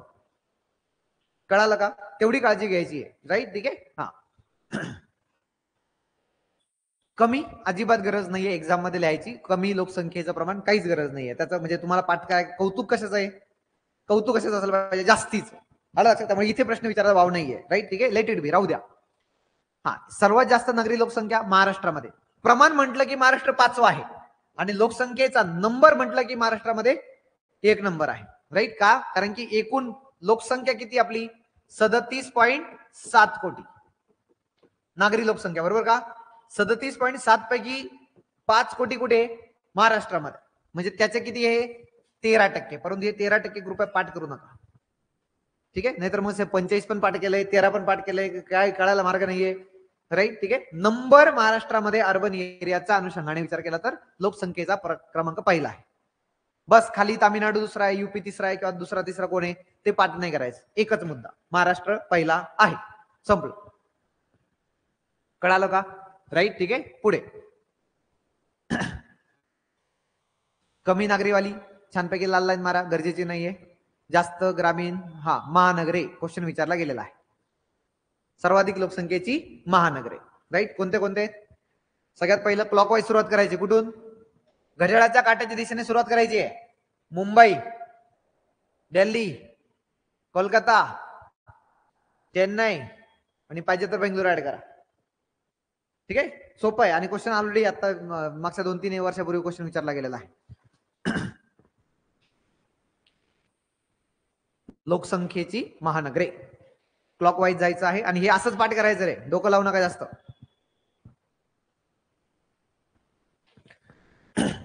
त्यानंतर महानगरांमध्ये 7-8 नंबरचा मुद्दा पाठ नाही करायचा. 7-8 नंबरचा मुद्दा पाठ नाही करायचा. पुणे तुम्हाला माहिती असायला पाहिजे टॉप 10 मध्ये, म्हणजे लोकसंख्येच्या शहरामध्ये येतो. 5 लाख 10 लाख काहीच गरज नाही. साक्षरता महत्वाचा टॉपिक आहे. साक्षरतेचा मुद्दा मागे प्लीज हे करा, नवीन आलेले लोक घ्या. हा, साक्षरता हा जो मुद्दा आहे, ठीक. बस बस बस ओके. 81 जनगणनेनुसार आता किती आहे? 7 वर्षावरील बालकांचा. अगोदर 7चा मुद्दा पाठ नाही करायचं. ओव्हरऑल लक्षात घ्या की आपल्याकडे लोकांना, लहान मुलांना आधी विचारलंय काय? कितवीला विचारलंय मुलांना माहितीये का? 5 वर्षाच्या पोराने मार खाल्लाय वाचता येत नाही म्हणून. नंतर सरकारला नंतर कळालं की अरे आपण त्याला शाळेतच नाही पाठवत तर काय. राईट, मग आपण काय करू? 7 वर्षानंतर करू. तर आता सध्या जो प्रश्न विचारला जाईल तो इथे असेल. भारताची एकूण साक्षरता किती आहे? आणि जो आयोगाने ऑलरेडी विचारला आहे 53% किती झालेली आहे महिलांची साक्षरता. राईट, मी या केसमध्ये तुम्हाला 64 आहे हे लक्षात घ्यायचं. इथं डिफरन्स फक्त मी आता थोडस विषयांतर करतो. इथं डिफरन्स किती आहे? 75 आणि 53 मध्ये किती? 18 पॉईंटच्या जवळपास. इथे किती आहे? 81 आणि 81 पकडूयात ना, 16 किंवा 17. 81 आणि बरोबर ना? नाही, हा बरं ठीक आहे, 16 पकडूया. 16.5. हा, हो सॉरी, 22 पॉईंटचा फरक होता. इकडे काय झालं? 16.5चा पकडूयात, 16.8चा पकडूयात. ठीक आहे, म्हणजे काय झालं? स्त्री आणि पुरुषांच्यातील साक्षरतेची दरी ही काय होते? हळूहळू कमी करायची. जे टार्गेट आहे आपलं, साक्षर भारत अभियान असू दे किंवा आता नव साक्षर भारत अभियान असू दे, त्याच्यामध्ये आपलं हे टार्गेट आहे की आपल्याला दरी काय करायची आहे? कमी करायची. 10% पॉईंट पर्यंत कमी करायची. 10% पॉईंट पर्यंत, जी की आता 16% पॉईंट पर्यंत आलेली आहे. हा, मग पहिला मुद्दा काय पाठ केला? 73. दुसरा मुद्दा काय पाठ केला? 64. बाकीचा डेटा पाठ करायचा नाही, एकच. ठीक आहे, जो की तुमच्या एक्झामसाठी इम्पॉर्टंट आहे. आफ्टर दॅट मग आता साक्षरतेच्या केसमध्ये पहिला कोणाला? परत एकदा केरळ. हे मिझोराम आता 2 नंबरला कुठेतरी बघितला. कुठे? अर्बनायझेशन, नागरीकरणामध्ये मिझोराम किती आहे? दुसरा आहे. आणि साक्षरतेमध्ये मिझोराम किती आहे? दुसरा आहे. त्यामुळे आपल्याला पाठ करायला हे सोपं आहे. कळालं का? राईट, ठीक आहे. या अँगलने जाऊयात. केरळने काल परवा डिक्लेअर केलं स्वतःला डिजिटल, पूर्णपणे डिजिटल साक्षर राज्य केरळने डिक्लेअर केलंय. राईट, ठीक आहे. सो आता केरळ, मिझोराम, गोवा, त्रिपुरा, हिमाचल, महाराष्ट्र किती आहे? 6वा आहे. म्हणून पहिले 5 पाठ असायला पाहिजे. महाराष्ट्र 6वा आहे की नाही, म्हणून पहिले 5 पाठ असायला पाहिजे. मग पहिल्या 5 मध्ये जनरली केरळ मिझोराम या दोघांवर क्वेश्चन विचारण्याची भूमिका नसते. पहिला केरळ हे सगळ्यांना माहिती आहे. गोवा, त्रिपुरा, हिमाचल याच्या कंपॅरिझन मध्ये आपल्याला कदाचित हिमाचल, त्रिपुरा हे वाटणार नाही, परंतु हे लक्षात घ्या, इथे सुद्धा महाराष्ट्र क्रमांक 1 ने घसरण आहे. कोणामुळे? त्रिपुरामुळे. त्रिपुरामध्ये घुसला एकदम, प्रचंड वाढ केली. त्रिपुराने 2016ला 100% साक्षर डिक्लेअर केलेला आहे. 16ला, त्याच्यानंतर जनगणनाच झालेली नाही. त्याच्यामुळे आता उद्या कदाचित त्रिपुरा हा मिझोरम किंवा केरळ बरोबर बसलेला असेल. ठीक आहे. सो केरळ, मिझोरम, गोवा, त्रिपुरा, हिमाचल आणि महाराष्ट्र या पद्धतीने पहिले 6 जोपर्यंत महाराष्ट्र भेटत नाही तोपर्यंत पाठ करायला लागेल, कारण की इथे प्रश्न विचारला जाईल. असं जर आलं ना तुमचा गोंधळ काय उडेल, कारण की क्वेश्चन असा येतो महाराष्ट्राच्या अगोदर तामिळनाडू, तू म्हणतो हा यार सर साऊथकडचं राज्य असेल, नाही. कळालं का? राईट. ठीक आहे, तो गोंधळ आहे. राईट. ठीक आहे. तर हा इथे आपल्याला जास्त कदाचित तुमच्या सगळ्यात जास्त एफर्ट्स इथे लागतील. राईट. आणि दुसरा मुद्दा काय? महाराष्ट्राची साक्षरता. राष्ट्रीय सरासरी किती आहे? 73.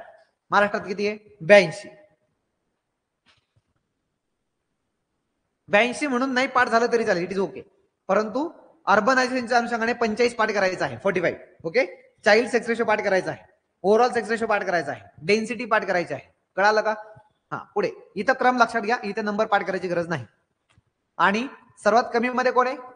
बिहार. बिहारच 1 नंबरला असणार आहे. बाकी कोणा काही पाठ करायची गरज नाहीये. फक्त सरप्राईज काय वाटू शकतं, साऊथकडच्या राज्यांमधलं आंध्र प्रदेश कमी साक्षरतेमध्ये पहिल्या 5 मध्ये आहे. तेवढं मात्र सरप्राईज आहे. बाकी हे याच्यावर एफर्ट टाकू नका प्लीज, याच्यावर एफर्ट टाकायची गरज नाहीये. ठीक आहे. हा. आंध्र झाला. पुढे युनियन टेरिटरी काही गरज नाही. लक्षद्वीप, वाढीचा मुद्दा काही गरज नाही पुन्हा एकदा पाठ करायची. हा. आता आपण काय करूया, थोडस 2 मिनिटं वाचा, आपण रिवाइज करू.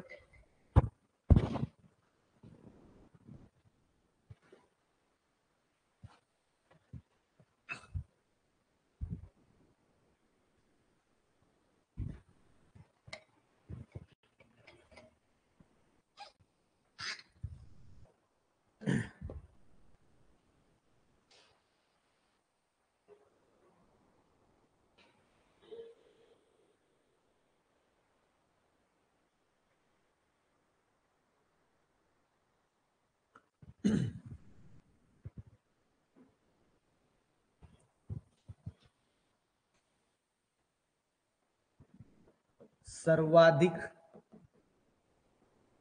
लोकसंख्या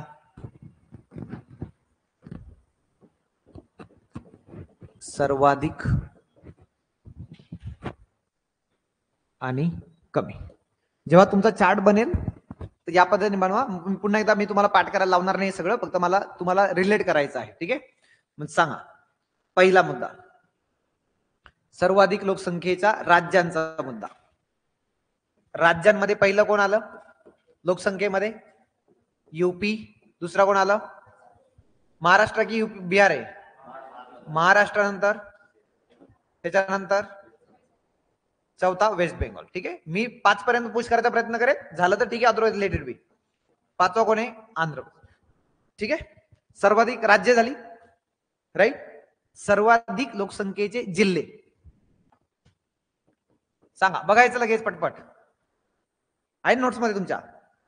जिल्हे, सर्वाधिक लोकसंख्ये जिल्हे, पुढे जिल्हे जिथे महाराष्ट्राचा डेटा सुरू झाला ना त्याच्या पुढे. मला रिलेट करायला लावायचं तुम्हाला, म्हणून मी हे लिहितोय. पहिला कोण असायला पाहिजे? ठाणे. बट ऑब्वियस आहे, ठाणे देशात पहिला होता. ठाणे देशात पहिला होता. ठाणे नंतर पुणे, नंतर उपनगर, त्यानंतर नाशिक आणि नागपूर.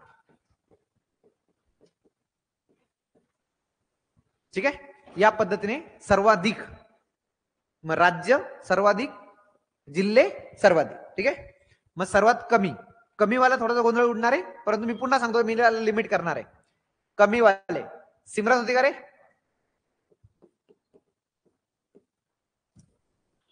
सिक्कीम, मिझोरम, अरुणाचल. कुठे गेले ते? गोव्याला. कोणाबरोबर? नाग्याबरोबर. ठीक आहे. मग सर्वात कमी लोकसंख्येचे जिल्हे: सिंधुदुर्ग, गडचिरोली, हिंगोली, वाशिम आणि आता आपण याला लिमिट करूयात. सगळ्यात पहिली गोष्ट, सर इतकं पाठवायला खूप अवघड आहे, राईट? मग काय करायचं? याला आपल्याला वाव आहे, ठीक आहे, याच्यावर आपण पाठ केलेला आहे. या तिघांमध्ये इथे कन्फ्युजन होणार आहे: ठाणे, पुणे, उपनगर, राईट? मी पुन्हा सांगतो, मागच्या वेळी कोल्हापूर डेन्सिटी मध्ये चौथा आहे असं विचारलं आहे, आणि मी क्लासरूम मध्ये सांगतो कसं पाठ करायचं. पण ज्यांचं पाठ नव्हतं त्यांना मी सांगितलं होतं की तुम्ही जर डेटा पाठ नसेल राज्याचा इतका डिटेलमध्ये तर लेट इट बी, अगेन्स्ट जाऊ नका. समजलं का मला काय म्हणायचंय? म्हणजे आपण एवढंच पाठ केलं सर, आणि सर्वाधिक लोकसंख्येमध्ये जिल्ह्यांमध्ये नागपूर चौथा की पाचवा असं विचारलं, मला माहिती नाही, जे आहे ते बरोबर आहे. कळालं का? नाहीतर मग तो कालचा क्वेश्चन घेऊन समोर सगळे 5-5 पाठ करून जाणार ना, एक्झाम हॉलमध्ये 100% आठवणारच नाही आठवणार. मी 2012 पासून हे दर वर्षाला 4-4, 5-5 वेळा शिकवतोय पोरांना, म्हणून हा डेटा पाठ आहे. त्याच्यातही माझा अजून कन्फ्युजन होतं, म्हणजे माझं अजून कन्फ्युजन होतं एवढा ग्रेट असून. तुम्ही काय आहात? ठीक आहे, आलं लक्षात, राईट? तेव्हा अजिबात डोकं लावायचं नाही.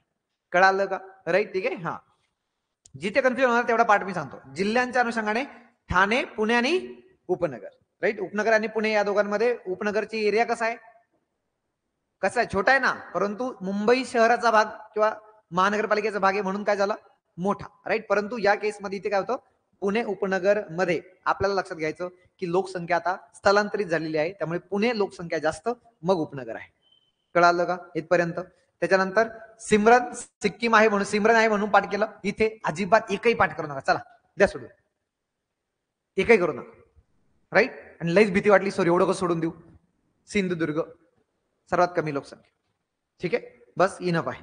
ओके, पुन्हा सांगतो, नाही केलं तरी चालेल, रिस्क घेऊया, ठीक आहे. ओके, पुढे हे झालं सर्वाधिक लोकसंख्या आणि सर्वात कमी लोकसंख्या. पुढचा मुद्दा काय पाठ केला आपण? घनता होता का? घनता, डेन्सिटी. डेन्सिटी मध्ये जास्त वाले, कमी वाले, नाही घनता. हा बरं, ठीक आहे, वाढीचा दर घेऊयात.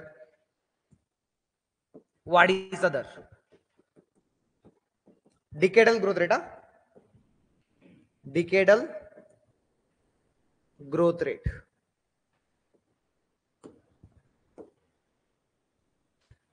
जास्त वाले वाढीचा दर कुठे जास्त दिसला? ए बेस छोटा असायला पाहिजे, बेस. मेघालय, हा का मिझोराम? मेघालय, अरुणाचल आणि अपवाद म्हणून बिहार. बस, ठीक आहे. त्यातला एकच मुद्दा पर्टिक्युलरली मेघालय. आणि कमीवाला राज्य कोण होतं पहिलं? नागालँड. निगेटिव्ह होतं की नाही, म्हणून लक्षात ठेवा निगेटिव्ह आहे, राईट? ठीक आहे. तसे निगेटिव्ह वाले ना जिल्हे महाराष्ट्रामध्ये मुंबई आहे, जातानीवरती सिंधुदुर्ग अगोदर लागतो की रत्नागिरी अगोदर लागतो? मुंबई पासून खाली जाताना रत्नागिरी. क्रम काय पाठ करायची गरज नाही, पण जो क्वेश्चन जर विचारला गेला ज्योग्राफी मध्ये येईल असा क्वेश्चन, निगेटिव्ह वाढ दर्शवणारे 3 जिल्हे कुठले, हे पाठ असायला पाहिजे. बघा आपण काय पाठ केलं? निगेटिव्ह वाढ दर्शवणारा एकच राज्य आहे, पण निगेटिव्ह वाढ दर्शवणारे 3 जिल्हे आहेत, आणि तिन्ही कोकणचा भाग आहे किंवा मुंबई आहे. मुंबईची वाढ कमी का झाली? कारण की मुंबईमध्ये राहायला परवडत नाही. आलं लक्षात? मुंबईचे लोक काय झाले? शिफ्ट झाले रायगड आणि ठाण्यामध्ये, ठीक आहे.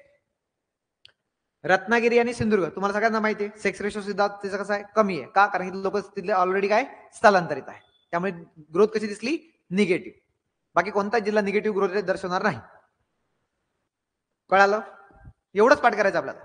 जास्त वालं, कमी वालं, जास्त वाले जिल्ह्यांमध्ये कोण होतं? वाढ जास्त कुठे दिसणार आहे? जिथे स्थलांतरित झाले लोक. कुठे स्थलांतरित झाले सर? ठाणे, पुणे, नाशिक, नंदुरबार आणि मग औरंगाबाद आहे की कसं आहे? औरंगाबाद, औरंगाबाद, नंदुरबार आणि नाशिक आता तुम्ही म्हणणार सर याच्यापैकी काय करायचं आता? पहिला मुद्दा सगळ्यात महत्वाचा काय? ठाणे आणि पुणेमध्ये काय दिसतं? सर्वाधिक वाढ. किती टक्के? 30% पेक्षा जास्त आहे. पुन्हा एकदा पाठ करायचं नाही. मग काय दिसलं? सर तुम्ही तर म्हटले होते जिथं बेस छोटा असेल तिथे वाढ जास्त होईल. इथे लोकसंख्या पण जास्त आहे. हा, पहिल्या टॉपच्या 2 जिल्ह्यामध्ये लोकसंख्या जास्त आहे आणि वाढीचा दर सुद्धा कसा आहे? जास्त आहे. का? कारण काय? स्थलांतरण. कळालं का? राईट, ठीक आहे. त्यामुळे हे कम्पॅरेटिव्हली पाठ करायला सोपं. क्लिअर इथपर्यंत? राईट, ठीक आहे. हे काय झालं? वाढीचा दर. हे औरंगाबाद, नंदुरबार, नाशिक करायचं का? अजिबात नाही. कारण होणार आहे का? होणारच नाही. गप 1-2 पाठ करा. राईट, निगेटिव्ह वाले एवढेच मी जे लिहिले ते, याच्या पलीकडे क्वेश्चन जात नाही. क्लिअर, ठीक आहे. पुढे वाढीचा दर झाला. आता काय? घनता,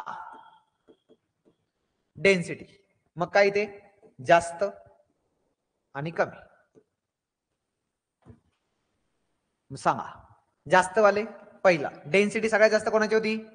बिहार, त्याच्यानंतर वेस्ट बेंगॉल, त्याच्यानंतर तिसरा 2-3 केरळ, चौथा यूपी आणि पाचवा हरियाणा. परंतु पुन्हा एकदा तुम्हाला काय पाठ करायला लावलंय? पहिले 3 केरळ आहे म्हणून. घनतेमध्ये जास्त घनता, डेन्सिटी, जो की प्रश्न विचारला गेलेला आहे पहिला. सगळ्यात जास्त घनता कुठे असायला पाहिजे? शहर की उपनगर? शहर. परंतु आहे उपनगरला. 2 येतो शहर, मुंबई शहर. तिसरा येतो ठाणे, चौथा येतो पुणे आणि पाचवा येतो कोल्हापूर. आणि इथे प्रश्न तयार होतो, कोल्हापूर हे 5व्या क्रमांकावर आहे. आणि मी लोकांना पाठ करताना सांगितलं होतं की मुंबई पासून नॅशनल हायवे 4 जो की आताचा 48 आहे तो पकडायचा. आणि त्या हायवेने मी जेव्हा जेव्हा प्रवास करतो तेव्हा सर्वात जास्त ट्रॅफिक दिसते, म्हणजे घनता जास्त दिसते. राईट, या अनुषंगाने मी लक्षात ठेवलं होतं. मग लोक म्हटले सर मध्ये सातारा सांगली पण लागली होते, त्याचं काय करायचं? ते सोडून द्यायचं. कोल्हापूर विचारलं आहे, कोल्हापूर लक्षात ठेवायचं. ठीक आहे, या पद्धतीने मी पाठ केलेला आहे. पुन्हा सांगतो, 5व्या क्रमांकावरचा डेटा आतापर्यंत आयोगाने एकदाही चुकवलेला नाही, एकदाही नाही. राईट, त्याच्यामुळे I will suggest go for this. ठाण्यापर्यंत, पुणे आणि कोल्हापूर. आता तुम्हाला आलाय प्रश्न म्हणून तुम्ही सगळं लिहा, हरकत नाही. परंतु पहिले 3 शहर आणि उपनगरला गोंधळ होतो. क्वेश्चन आला की सर्वात दिगंता मुंबई शहरामध्ये आहे, कुणीच चुकीचं करणार नाही. घनता सर्वात जास्त कुठे? मुंबई उपनगर जिल्ह्यामध्ये. कळालं का? झालं इथपर्यंत? मग कमी घनता कोणाची कमी होती? सिमरन होती उलट क्रमाने. अरुणाचल,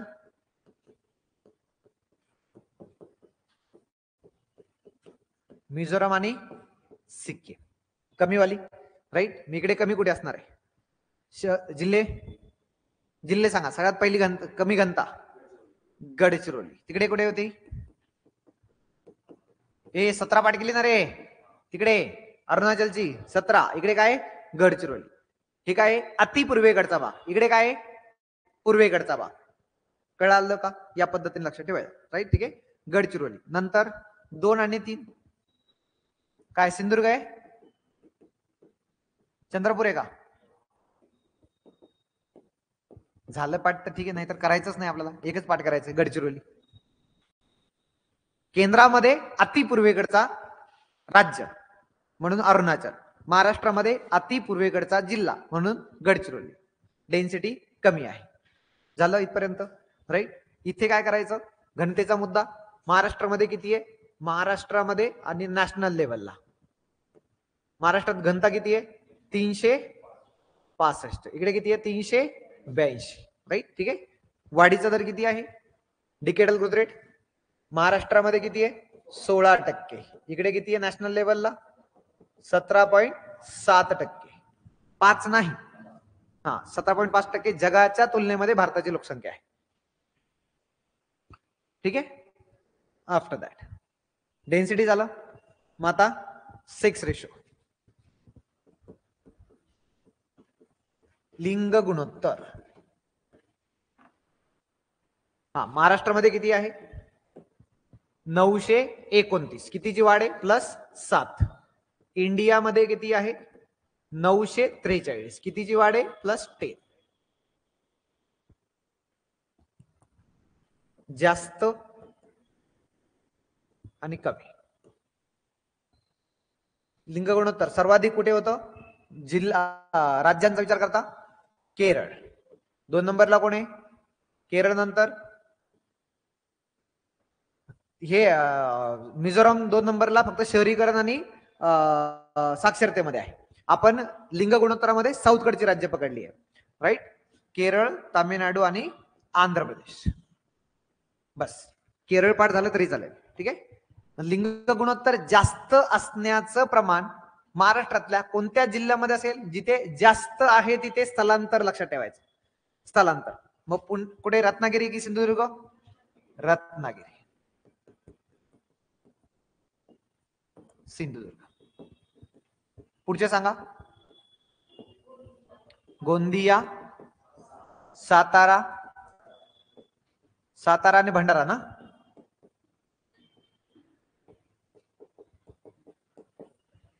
हे थोडंसं बघूयात.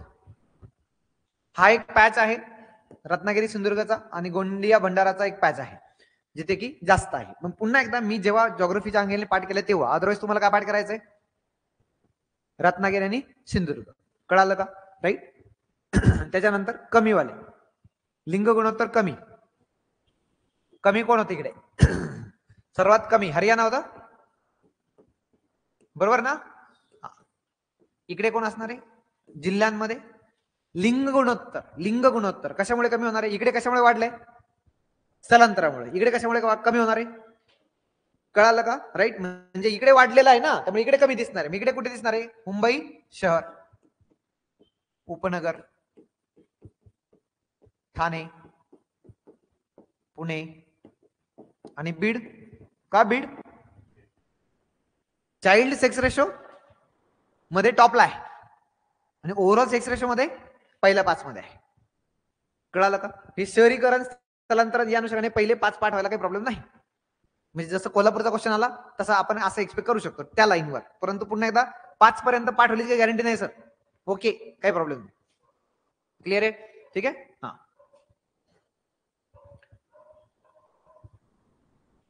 क्लिअर पर्यंत झालंय. हा, पुढे काय झालं? सेक्स रेशो झाला, ओव्हरऑल सेक्स रेशो झाला.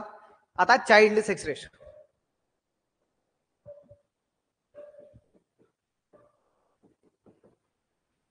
बाल लिंग गुणोत्तर सांगा. महाराष्ट्रामध्ये किती आहे? 800. 900 कसलं रे? 894. आणि इंडियामध्ये 919. 919. ठीक आहे. ओके. -8 आणि -19. चाइल्ड सेक्स रेशो जास्त. इकडे कोण दिसणार आहे? North east, Arunachal, Mizoram, Meghalaya. बरोबर आहे का? 2, 3 बस. जास्त हे काय? नॉर्थ ईस्ट आहे की नाही? इकडे ईस्ट कडे जायचं. पहिला गडचिरोली, काय गोंदिया, त्याच्यानंतर चंद्रपूर आणि भंडारा. बरोबर का? हा, भंडारा, चंद्रपूर. जास्त डोकं लावू नका. एवढं क्रम पाठ होईल काही गॅरंटी नाही, परंतु आय विल सजेस्ट की याला प्रायोरिटी द्या. पुन्हा एकदा तिकडे काय दिसलं? घनता जिथे सगळ्यात कमी दिसली अरुणाचल आणि गडचिरोली, तिथेच चाइल्ड सेक्स रेशो सर्वात चांगला दिसला. बरोबर का? राईट. ठीक आहे. त्याच्यामुळे हे पाठ व्हायला वाव आहे. राईट. ठीक आहे. आणि हे अरुणाचल, मिझोरम, मेघालय, तसं इथे गडचिरोली, गोंदिया, चंद्रपूर, भंडारा याच्यामध्ये कन्फ्युजन होऊ शकतं. लेट इट बी, राहू दे. ठीक आहे. मग चाइल्ड सेक्स रेशो जास्त झाला, मग कमीवाला कमी. ओव्हरऑल सेक्स रेशो झाला, चाइल्ड सेक्स रेशो कमी.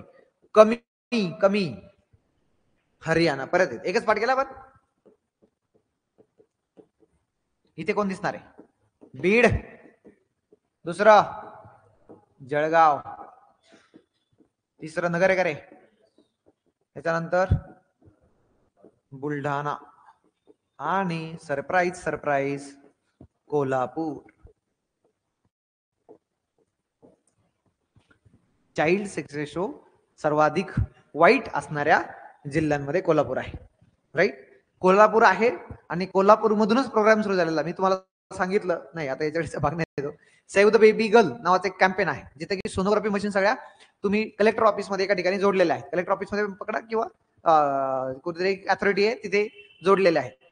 त्या जोडलेल्या सोनोग्राफी मशीन्स जर सेक्स डिटर्मिनेशन टेस्ट करत असतील तर अलार्म वाजतो आणि त्या व्यक्तीला अटक होतो. राईट. तर आता तो कॅम्पेन सगळीकडे आहे, महाराष्ट्रामध्ये आणि शेजारच्या जिल्ह्यामध्ये पण आहे. राईट. ठीक आहे. तर त्याची सुरुवात कोल्हापूरमध्ये झाली होती, म्हणजे कोल्हापूर टॉप 5 मध्ये आहे, या अनुषंगाने लक्षात घेऊया. ठीक आहे. इथे पाठ हे मग क्वेश्चन काय विचारला गेला होता, बेटी बचाव बेटी पढाव कोणत्या जिल्ह्यामध्ये सुरू झालं? जेव्हा सुरू झालं होतं ना इनिशियली 2015ला, तेव्हा महाराष्ट्रातले 10 जिल्हे होते. मग आमच्या एचआरडी मध्ये काय व्हायचं, 10 जिल्हे कोणते असा प्रश्न यायचा. मग 10 जिल्हे कोणते असा प्रश्न जेव्हा येत असेल तेव्हा 10 जिल्हे पाठ असावी भूमिका नाहीये. मग तुम्हाला काय माहिती असायला पाहिजे, overall sex ratio child sex ratio सर्वात कमी असणारे जिल्हे कोणते, त्याच्यावर आन्सर येत होतं. कळालं का? राईट. ठीक आहे. आय विल सजेस्ट की हे पाठ करा. बीड, जळगाव, नगर, बुलढाणा, कोल्हापूर पर्यंत 5 होणार नाहीची गॅरंटी पहिलं लक्षात राहिलाच पाहिजे. 1 आणि 2, 3 पर्यंत ऍड करायचा प्रयत्न करा. ठीक आहे. झालं तर व्हेरी गुड. ठीक आहे. अदरवाईज पहिलं तर मी करणारच आहे. सेक्स रेशो झाला, चाइल्ड सेक्स रेशो झाला, साक्षरता सांगा. साक्षरता महाराष्ट्रामध्ये किती आहे? 82. हा, इंडियामध्ये किती आहे? 73.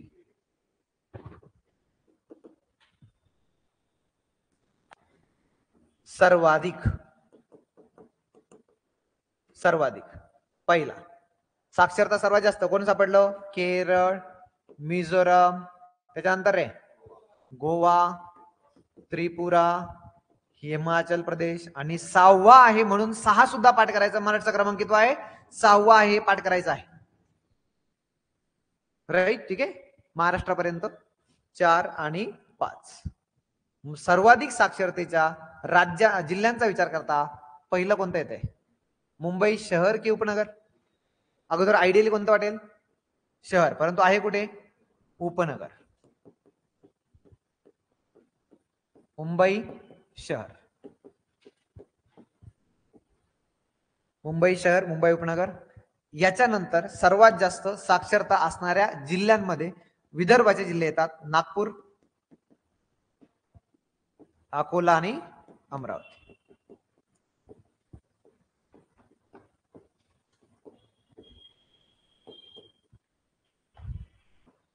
ठीक आहे. मग याच्यामध्ये पुन्हा एकदा कन्फ्युजन व्हायला वाव आहे का? वाव आहे. राईट. पहिले 2ला प्रायोरिटी द्या. तिकडे तर सगळे 6चे 6 पाठ करायचे आपल्याला कंपल्सरी, सगळे 6चे 6 लिहायच्या कंपल्सरी.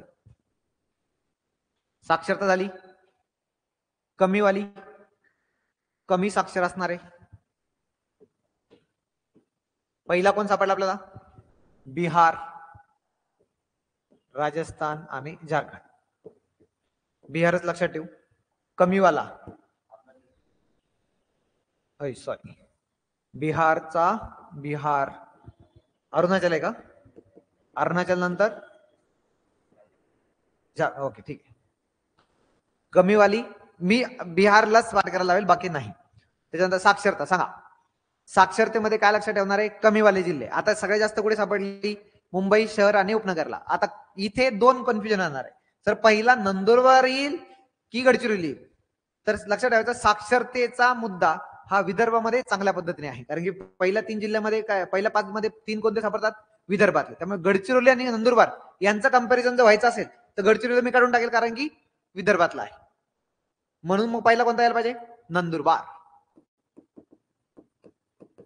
नंदुरबार नंतर जालना. जनरली वाटत नाही परंतु आहे. ठीक आहे. राईट. त्याच्यानंतर कोण आहे? धुळे. हे दोघे एकत्र येणार आहे, धुळे आणि नंदुरबार. धुळ्यातून नंदुरबार वेगळा झाला ना, त्या पद्धतीने तो धुळ्याला टॉपला घ्या. आणि कोण राहिलं? परभणी. जगात जर्मनी.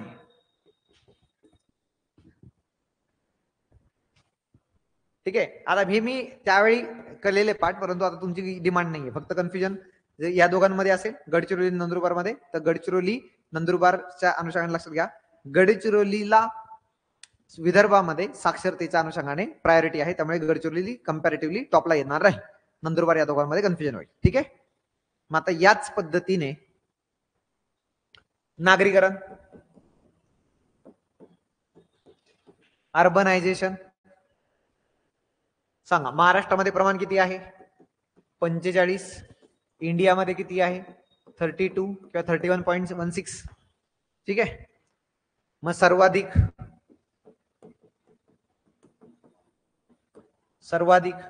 नागरीकरण सर्वात जास्त कुठे सापडलं? गोवा, मिझोरम. 3 नंबर तामिळनाडू. 4 नंबर कोण होतं रे तामिळनाडू नंतर? केरळ, महाराष्ट्र. नागरीकरण बट ऑब्वियस आहे. 1 आणि 2 नंबरला काय असणार आहे? मुंबई शहर, उपनगर. 3 नंबरला ठाणे, बरोबर आहे का? नागरीकरणामध्ये ठाणे, नागपूर आणि पुणे याच्यामध्ये कन्फ्युजन आहे. पुणे कुठे, नागपूर कुठे? तर पुण्याचा एरिया मोठा आहे त्यामुळे पुणे खाली येणार आहे. नागपूरचा एरिया छोटा आहे त्यामुळे नागपूर इकडे येणार आहे. ठीक आहे. कन्फ्युजन इथे शक्यतो होणार नाही. फक्त जर वाटलं तुम्हाला डोकं लावायचं तर पुणे आणि नागपूर या दोघांचा विचार करा आणि डोकं लावा की कुठे आयडियली जास्त असायला पाहिजे. तर पुणेच वाटायला पाहिजे, बरोबर ना? परंतु पुण्याचा ग्रामीण भाग पण आहे का शिल्लक, जिथे की डेव्हलपमेंट झालेलं आहे ना? म्हणजे पुण्यामध्ये प्रत्येकाला जॉबसाठी शहरावर यायची गरज नाही. परंतु नागपूरमध्ये तसं नाही. नागपूरमध्ये ग्रामीण भागामध्ये जोडधंदे वगैरे नाहीये. त्यामुळे असं लॉजिक घ्या की नागपूरमध्ये प्रमाण पर्सेंटेज अर्बनायझेशनचं कसं असणार आहे? जास्त, आणि मग पुण्यामध्ये. कळालं का? बरोबर आहे ना की उलट सांगितलं मी? आलं ना? ठीक आहे. ओके. सर्वाधिक नागरिकांचं झालं. आता काय करणार आहे? कमीवाले. कमी नागरिकांना कुठे सापडला मी? सगळ्यात कमी राज्य नाही, पाठ नाही केला. कमी नाही वाला पाठ केला आपण. हिमाचल प्रदेश होतं आणि बिहार कडून असं जायचं इकडे वरती आसामकडे आणि खाली यायचं ओडिसाकडे. परंतु हे नका पाठ करू. ठीक आहे, आपण नाही लिहिलं, इट इज ओके. नागरीकरण कमी मध्ये कन्फ्युजन जर राज्याच्या केसमध्ये झालं, हे बघा मी प्रिलिमला कधीच एवढं शिकवलेलं नाही. प्रिलिमला मी कधीच राज्याचा डेटा पाठ करा म्हणून सांगितलेलं नाहीये. आज लेक्चर घेण्याचं एवढंच कारण की बाबा मागच्या वेळी प्रिलिमचा क्वेश्चन आला राज्याच्या 5व्या क्रमांकावर आणि पॅनिक झाले लोक की हे पाठ करायचं का? नसतं पाठ करायचं. आला लक्षात? परंतु आता आलाच आहे तर म्हणून मग कमीच्या केसमध्ये इथे अर्बन एरिया कमी कुठे असेल? 2 केसमध्ये सर, नंदुरबार, गडचिरोली या दोघांमध्ये अर्बन एरिया दोघांपैकी कुठे कमी असेल? ठीक आहे, दोघांमध्ये कन्फ्युजन होईल ना. जसं कन्फ्युजन कुठे झालं सर, साक्षरता नंदुरबार आणि गडचिरोलीमध्ये कुठे कमी असेल? तर काय कळालं? गडचिरोली काढून टाकायचं. का काढून टाकायचं? कारण की विदर्भामध्ये साक्षरता बरी आहे म्हणून. मग कोण आला वरती? नंदुरबार कमी साक्षरतेमध्ये आला. ठीक आहे. आता आपण अर्बन एरियामध्ये चाललोय. अर्बन एरियामध्ये नंदुरबारच्या पलीकडे कोण आहे? गुजरात. कनेक्टिव्हिटी आहे का? आहे. म्हणजे त्यांना वाव आहे म्हणून अर्बन नंदुरबारमध्ये तालुका लेवलला सुद्धा चांगलं अर्बनायझेशन आहे. कळालं का? गडचिरोलीच्या पलीकडे कोण आहे? आणखी अंधार, छत्तीसगड. कळालं का? तिकडे जाऊन परत लोक येणार इकडे, नको झालं तिकडे म्हणून. राईट. म्हणजे काय झालं? आता पर्सेंटेज अर्बनायझेशनचं प्रमाण कुठे असेल कमी? गडचिरोलीमध्ये. कळालं का? राईट. या पद्धतीने लक्षात ठेवा. त्यामुळे पहिला कोण आला? गडचिरोली. एवढं लक्षात ठेवा. त्याच्यानंतर टोकाचे 3 घटक मी पाठ केले. मी क्लब करतो, माझं पाठ नाहीये, क्रम तुम्ही सांगा नंतर, मी फक्त लिहितो. मी कसं पाठ केलंय? हा महाराष्ट्र आहे. गडचिरोली, सिंधुदुर्ग, नंदुरबार. आलं लक्षात? अति पूर्वेकडचा, अति पश्चिमेकडचा आणि अति उत्तरेकडचा. पहिले 3 हे टॉप मध्ये असायला पाहिजे. राईट. आणि इन बिटवीन असे मधले 2 आहे, वाशिम आणि हिंगोली आणि वाशिम. कळालं का? पण हिंगोली वाशिम याचा क्रमांक मला माहिती नाही. मी काय केलंय? क्लब केलंय. काय? मी पाठ करताना किंवा क्लासमध्ये शिकवताना सांगा पोरांना, असं लक्षात ठेवा. राईट. मग हे अति पूर्वेकडे, अति पश्चिमेकडे आणि अति उत्तरेकडे हे 3 जिल्हे कमी अर्बनायझेशनचं प्रमाण असलेले. कळालं का? राईट. ठीक आहे. इथपर्यंत इनफ आहे. झाले सगळे ऍट्रिब्यूट्स करायले? अजून वाढीचा दर वगैरे झाले सगळे?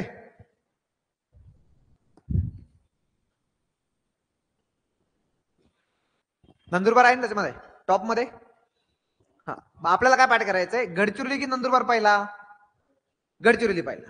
बाकी पुढचे 4 मी तुम्हाला सांगितले, पाठ नाही करायचं. कळालं का? पाठ टॉपला करायचं.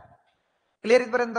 राईट, ठीक आहे. हा, पुन्हा सांगतो, जर तुम्हाला असं वाटलं की नाही सर माझा सगळा अभ्यास झाला, मी पाठ करतो, बिंदास करा, काहीच प्रॉब्लेम नाही.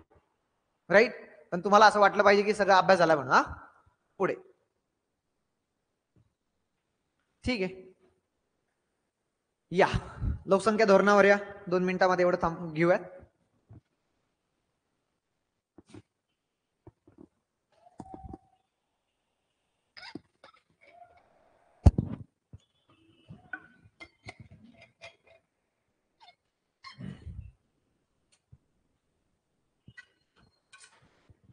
लोकसंख्या धोरणावर क्वेश्चन झाला तर पहिला मुद्दा जो अंडरलाईन करायचा आहे, 52 साली काय आपल्याकडे प्रोग्राम कुटुंब नियोजन कार्यक्रम. हा, त्याला खाली मी दिलेला आहे, जो मुद्दा पाठ करायचा आहे तो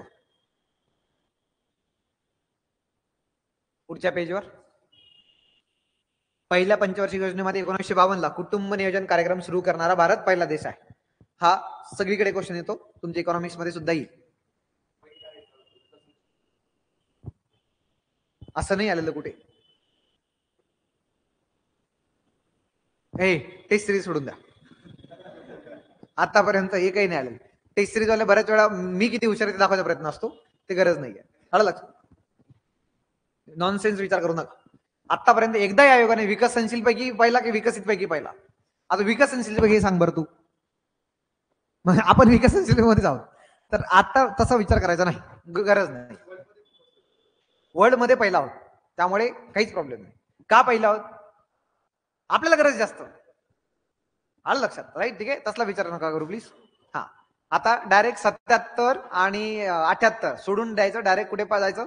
लोकसंख्या धोरण 2000चं. एकदा इकॉनॉमिक्स मध्ये 2017-18 एकदा क्वेश्चन विचारला गेला होता, त्याच्या ऑप्शन मध्ये कोणत्या लोकसंख्या धोरणानुसार मुलाचं वय लग्न करण्याचं 18 आणि 21 जे मुला मुलीचं ठरलेलं आहे असा ऑप्शन दिला होता. पहिला ऑप्शन होता 76, दुसरा ऑप्शन होता 77, तिसरा ऑप्शन होता 2000. आलं लक्षात? मी लोकांना सांगितलं की 77 आणि 76 वर प्रश्न ऑप्शन मध्ये आला तरी पण घ्यायचा नाही, कारण की त्या पॉलिसीवर कधी पार्लमेंटमध्ये डिस्कशनच नाही झालेलं. त्यामुळे कायम राष्ट्रीय लोकसंख्या धोरण 2000 हेच भारताचं एकमेव धोरण आहे असं गृहीत धरलं जातं. परंतु आयोगाने त्यावेळी उत्तर 76 दिले. आलं लक्षात? त्यावेळी 76 दिले, म्हणून लोक 76ची 77ची पाठ करून चाललेत, गरज नाही. कळालं का? राईट, ठीक आहे. तर हीच कंपल्सरी लक्षात ठेवायची. शॉर्ट टर्म गोल काय तुमचे? पायाभूत सुविधा. पायाभूत सुविधा दिल्यामुळे काय होणार आहे? Total fertility rate, mid term goal कमी होणार आहे. आणि मिड टर्म गोल जर झाला तर काय होणार आहे? लॉंग टर्म गोल काय होणार आहे? लोकसंख्या कमी करण्याचं उद्दिष्ट आहे की स्थिर करण्याचं उद्दिष्ट आहे? स्थिर करण्याचं उद्दिष्ट. ठीक. सोशल ऑब्जेक्टिव्ह आहेत, हे तुम्ही पाठ केलेली. क्वेश्चन कुठे चुकेल तेवढा बघा फक्त. माता आणि बाल आरोग्य, पायाभूत सुविधा, हा 14 वर्षापर्यंत फ्री आणि कंपल्सरी एज्युकेशन, हे तुम्हाला माहिती आहे. शाळा सोडणाऱ्यांचं प्रमाण 20% कमी करणे. 20% वगैरे पाठ करू नका. मागच्या वर्षी पूर्व परीक्षेमध्ये त्यांनी काय केलं होतं? हे 20 इकडे करून दिलं, हे 30 इकडे करून दिलं. ठीक आहे, परंतु त्याच्यामुळे तुमचा प्रश्न चुकत नव्हता. ठीक आहे, त्यामुळे तो नंबर पाठ नाही झाला तरी चालेल. हे 30, 100 हे इतकं जवळचं. मी अप्रोचच्या लेक्चरमध्ये पण सांगितलंय बघा. हे 30 2010 पर्यंत 30 करायचं होतं. ठीक आहे, 2012 पर्यंत 28 करायचं होतं, 2017 पर्यंत 25 करायचं होतं, आणि 2020 पर्यंत 20 करायचं होतं. असे इतके टार्गेट आहे जवळजवळचे.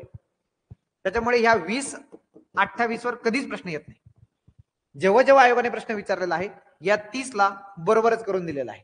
आणि जेव्हा चुकीचं करून दिलंय 2023 ची पूर्व, तेव्हा तुमचं उत्तर चुकणार नाही याची त्यांनी काळजी घेतलेली आहे. कळालं का? राईट, ठीक आहे, ओके. पुढे हा माता मृत्यू, ठीक आहे. सार्वत्रिक लसीकरण, ठीक आहे. हा, इथे कन्फ्युजन काय होईल?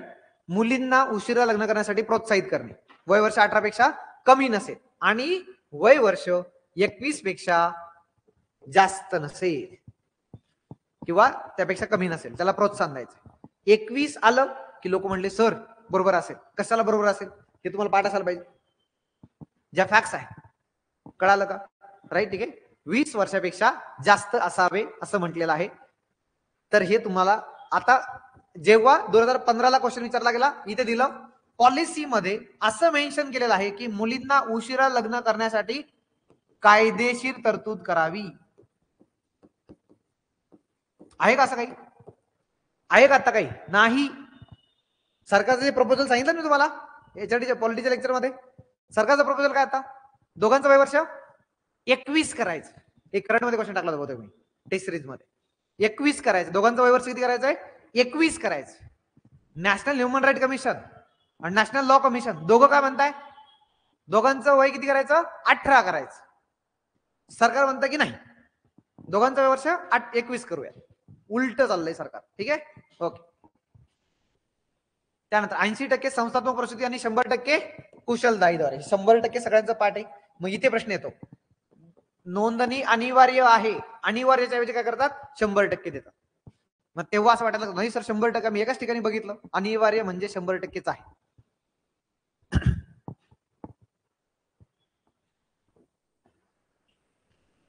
बाकी लहान कुटुंब संकल्पनेला प्रोत्साहन देणे वगैरे काहीच प्रॉब्लेम नाही, इतकंही इनफ आहे.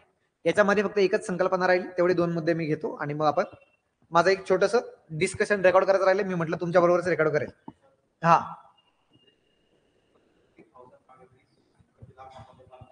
मातामृत्यू ऐक कन्फ्युजन कुठे करत सांगतो. कोणताही दर काढताना जन्मदर, मृत्यूदर, बाल मृत्यूदर, इन्फंट न्यूनेटल सगळे, अर्भक मृत्यूदर, नवजात बाल मृत्यूदर, सगळीकडे दर हजारामागे काउंट करतो. आलं लक्षात? माता मृत्यू दरामध्ये संकल्पना वेगळी आहे. MMR मध्ये मॅटर्नल मॉर्टिलिटी रेट मध्ये महिलेने बाळांना जन्म दिल्यानंतरच्या महिलांचा काउंट आहे. आलं लक्षात? म्हणजे 1 लाख बाळांचा जेव्हा जन्म होतो, जन्म घेतात, त्यानंतर त्यावर ज्या 1 लाख बाळांना ज्या मातांनी जन्म दिलाय त्या मातांपैकी किती मातांचा मृत्यू झाला त्याला माता मृत्यू दर म्हटलेला आहे. कळालं का? ते 1000 मागे मोजणार नाही, तो नंबर मोठा दिसणार आहे. म्हणून तिथे काय केलंय यांनी, हजारांमागे केलेला आहे. लाखामागे मोठा म्हणजे तो नंबर अंदाज येणार नाही, म्हणून म्हणजे लाखामागे आणि हजारांमागे म्हणजे 2 शून्य वाढले. अदरवाईज तो काय दिसला असता? कमी दिसला असता. म्हणजे लाखामागे किती दिसतोय आता? 1 लाखामागे किती? आपला 97 आहे. 1 लाखामागे किती आहे? आपला 97 आहे. आणि हजारांमागे किती दिसला असता? हजारांमागे दिसला असता 97 पेक्षा पॉईंट कमी झाला असता ना अजून. आलं लक्षात? त्याच्यामुळे तो आम्हाला नंबर लक्षात यावा या अनुषंगाने, त्यामुळे तिथे 1 लाखामागे आहे. अजिबात नाही. आणि चुकू देत ना. आयोग काय करतो? 1 लाखामागे की 2 लाखामागे. हा, अजिबात नाही देणार. जरी दिलं तरी आपण अवेअर असायला पाहिजे, कारण ही डेफिनेशन तुमची पाठ असायला पाहिजे. माता मृत्यू दर हा 1000 नाही तर 1 लाख बाळांच्या जन्मानंतर. आलं लक्षात? आणि तो पण पर्टिक्युलर काय किती आहे? आता हे टेक्निकल झालं, जास्त काही अवघड नाही, म्हणजे तुमच्या एक्झामच्या ऐकायला गरजेचं नाही. 42 डेज विदिन द 42 डेज. बाळाला जन्म दिल्यानंतरचे 42 दिवस आईसाठी महत्वाचे, म्हणजे 6 आठवडे बाळा आईसाठी महत्वाचे, म्हणून 6 7 42 हे WHO चे नॉर्म्स आहेत. आणि infant neonatal mortality NMR, neonatal mortality rate मध्ये 28 डेज आहे बाळ जन्मल्यापासूनचे. हजारांमागे बाळांचा जन्म झाल्यानंतर 28 दिवस, म्हणजे तिथे बाळासाठी 4 आठवडे खूप जास्त महत्वाचे असं आहे. राईट? जर कोणी मेडिकल बॅकग्राऊंडचा असेल तर त्यांना हे गोष्टी माहिती असाव्यात, इंटरव्ह्यू वगैरे विचारतात. कळालं का? राईट, ठीक आहे. ही अनुषंगाने बाकी माता मृत्यू दर, त्याच मुद्द्यावर येणार होतो. माता मृत्यू दर तुम्हाला माहिती असायला पाहिजे 97 आहे. MDG मिलेनियम डेव्हलपमेंट गोलचं टार्गेट किती होतं? 100 पेक्षा कमी करणं, जे की भारत सरकारचं टार्गेट होतं. आता SDGचं टार्गेट किती आहे? ते आहे 70 पर्यंत कमी करणे, किंवा 70 पर्यंत कमी आपण आणणार आहोत पुढच्या काही दिवसांमध्ये. म्हणजे आज आपण 2025 मध्ये आहोत आणि आताचा जो डेटा आहे तो 2022 चा आहे. म्हणजे हा 97 ची आकडेवारी दिसते ते SRS रिपोर्ट 2022 चा आहे. SRS रिपोर्ट 2022 चा, ज्याच्यामध्ये डेटा असतो 2020 चा. कळालं का? म्हणजे आता रिपोर्ट येणार 2024 चा किंवा 25 चा, त्याच्यामध्ये डेटा असणार 22 चा. म्हणजे आपण याच्यापासून 97 पासून 88 85 पर्यंत आलेला असतो. याचा अर्थ 2-3 वर्ष अगोदरच सस्टेनेबल डेव्हलपमेंट गोल मॅटरनल मॉर्टिलिटी रेट संबंधित आपलं अचीव्ह होणार आहे. कळालं का? MDG अचीव्ह झालेलं नाही आपल्या वेळेत, कारण 109 करायचं होतं, आपलं 130 च्या आसपास होतं कुठेतरी. आता मात्र आपण खूप चांगल्या पद्धतीने सुधारणा केलेली आहे. राईट? त्यामुळे हा मुद्दा तुमचा माहिती असावा. राईट? एमडीजी मध्ये मॅटर्नल मॉर्टॅलिटी रेट मध्ये सगळ्यात कमी काउंट केरळ राज्याचा आहे आणि मग महाराष्ट्राचा आहे. 2 नंबरला महाराष्ट्र आहे. राईट, ठीक आहे. आणि वाढ सगळ्यात जास्त तर बट ऑब्वियस ओडिसा असेल, आसाम. माता मृत्यू दरामध्ये सगळ्यात जास्त आसाम आहे. राईट, तुम्हाला नाही येणार एवढं, डोंट वरी, तुम्हाला एवढं इनफ आहे. राईट. आणि TFR टोटल फर्टिलिटी रेट किती आपला 2.1. आता सध्या टार्गेट आहे. टार्गेट किती आपलं 2.1. सध्या किती झालाय 2.0 किंवा अगदी 1.9 आलं तरी बरोबर आहे. राष्ट्रीय सरासरीवर टोटल फर्टिलिटी रेट आपला हा जे टार्गेट आहे 2.1 म्हणजे कॉन्स्टंट लोकसंख्या ठेवणं, त्यापेक्षा काय झालंय कमी झालेलं आहे. कळालं, ठीक आहे. इतकं इनफ आहे.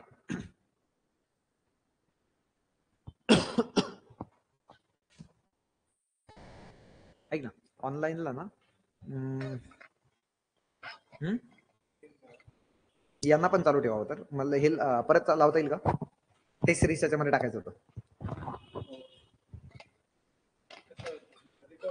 प्रिलिमची टेस्ट. एक काम कर, इथं काय कर, क्लोज कर आणि इथंच चालू कर परत.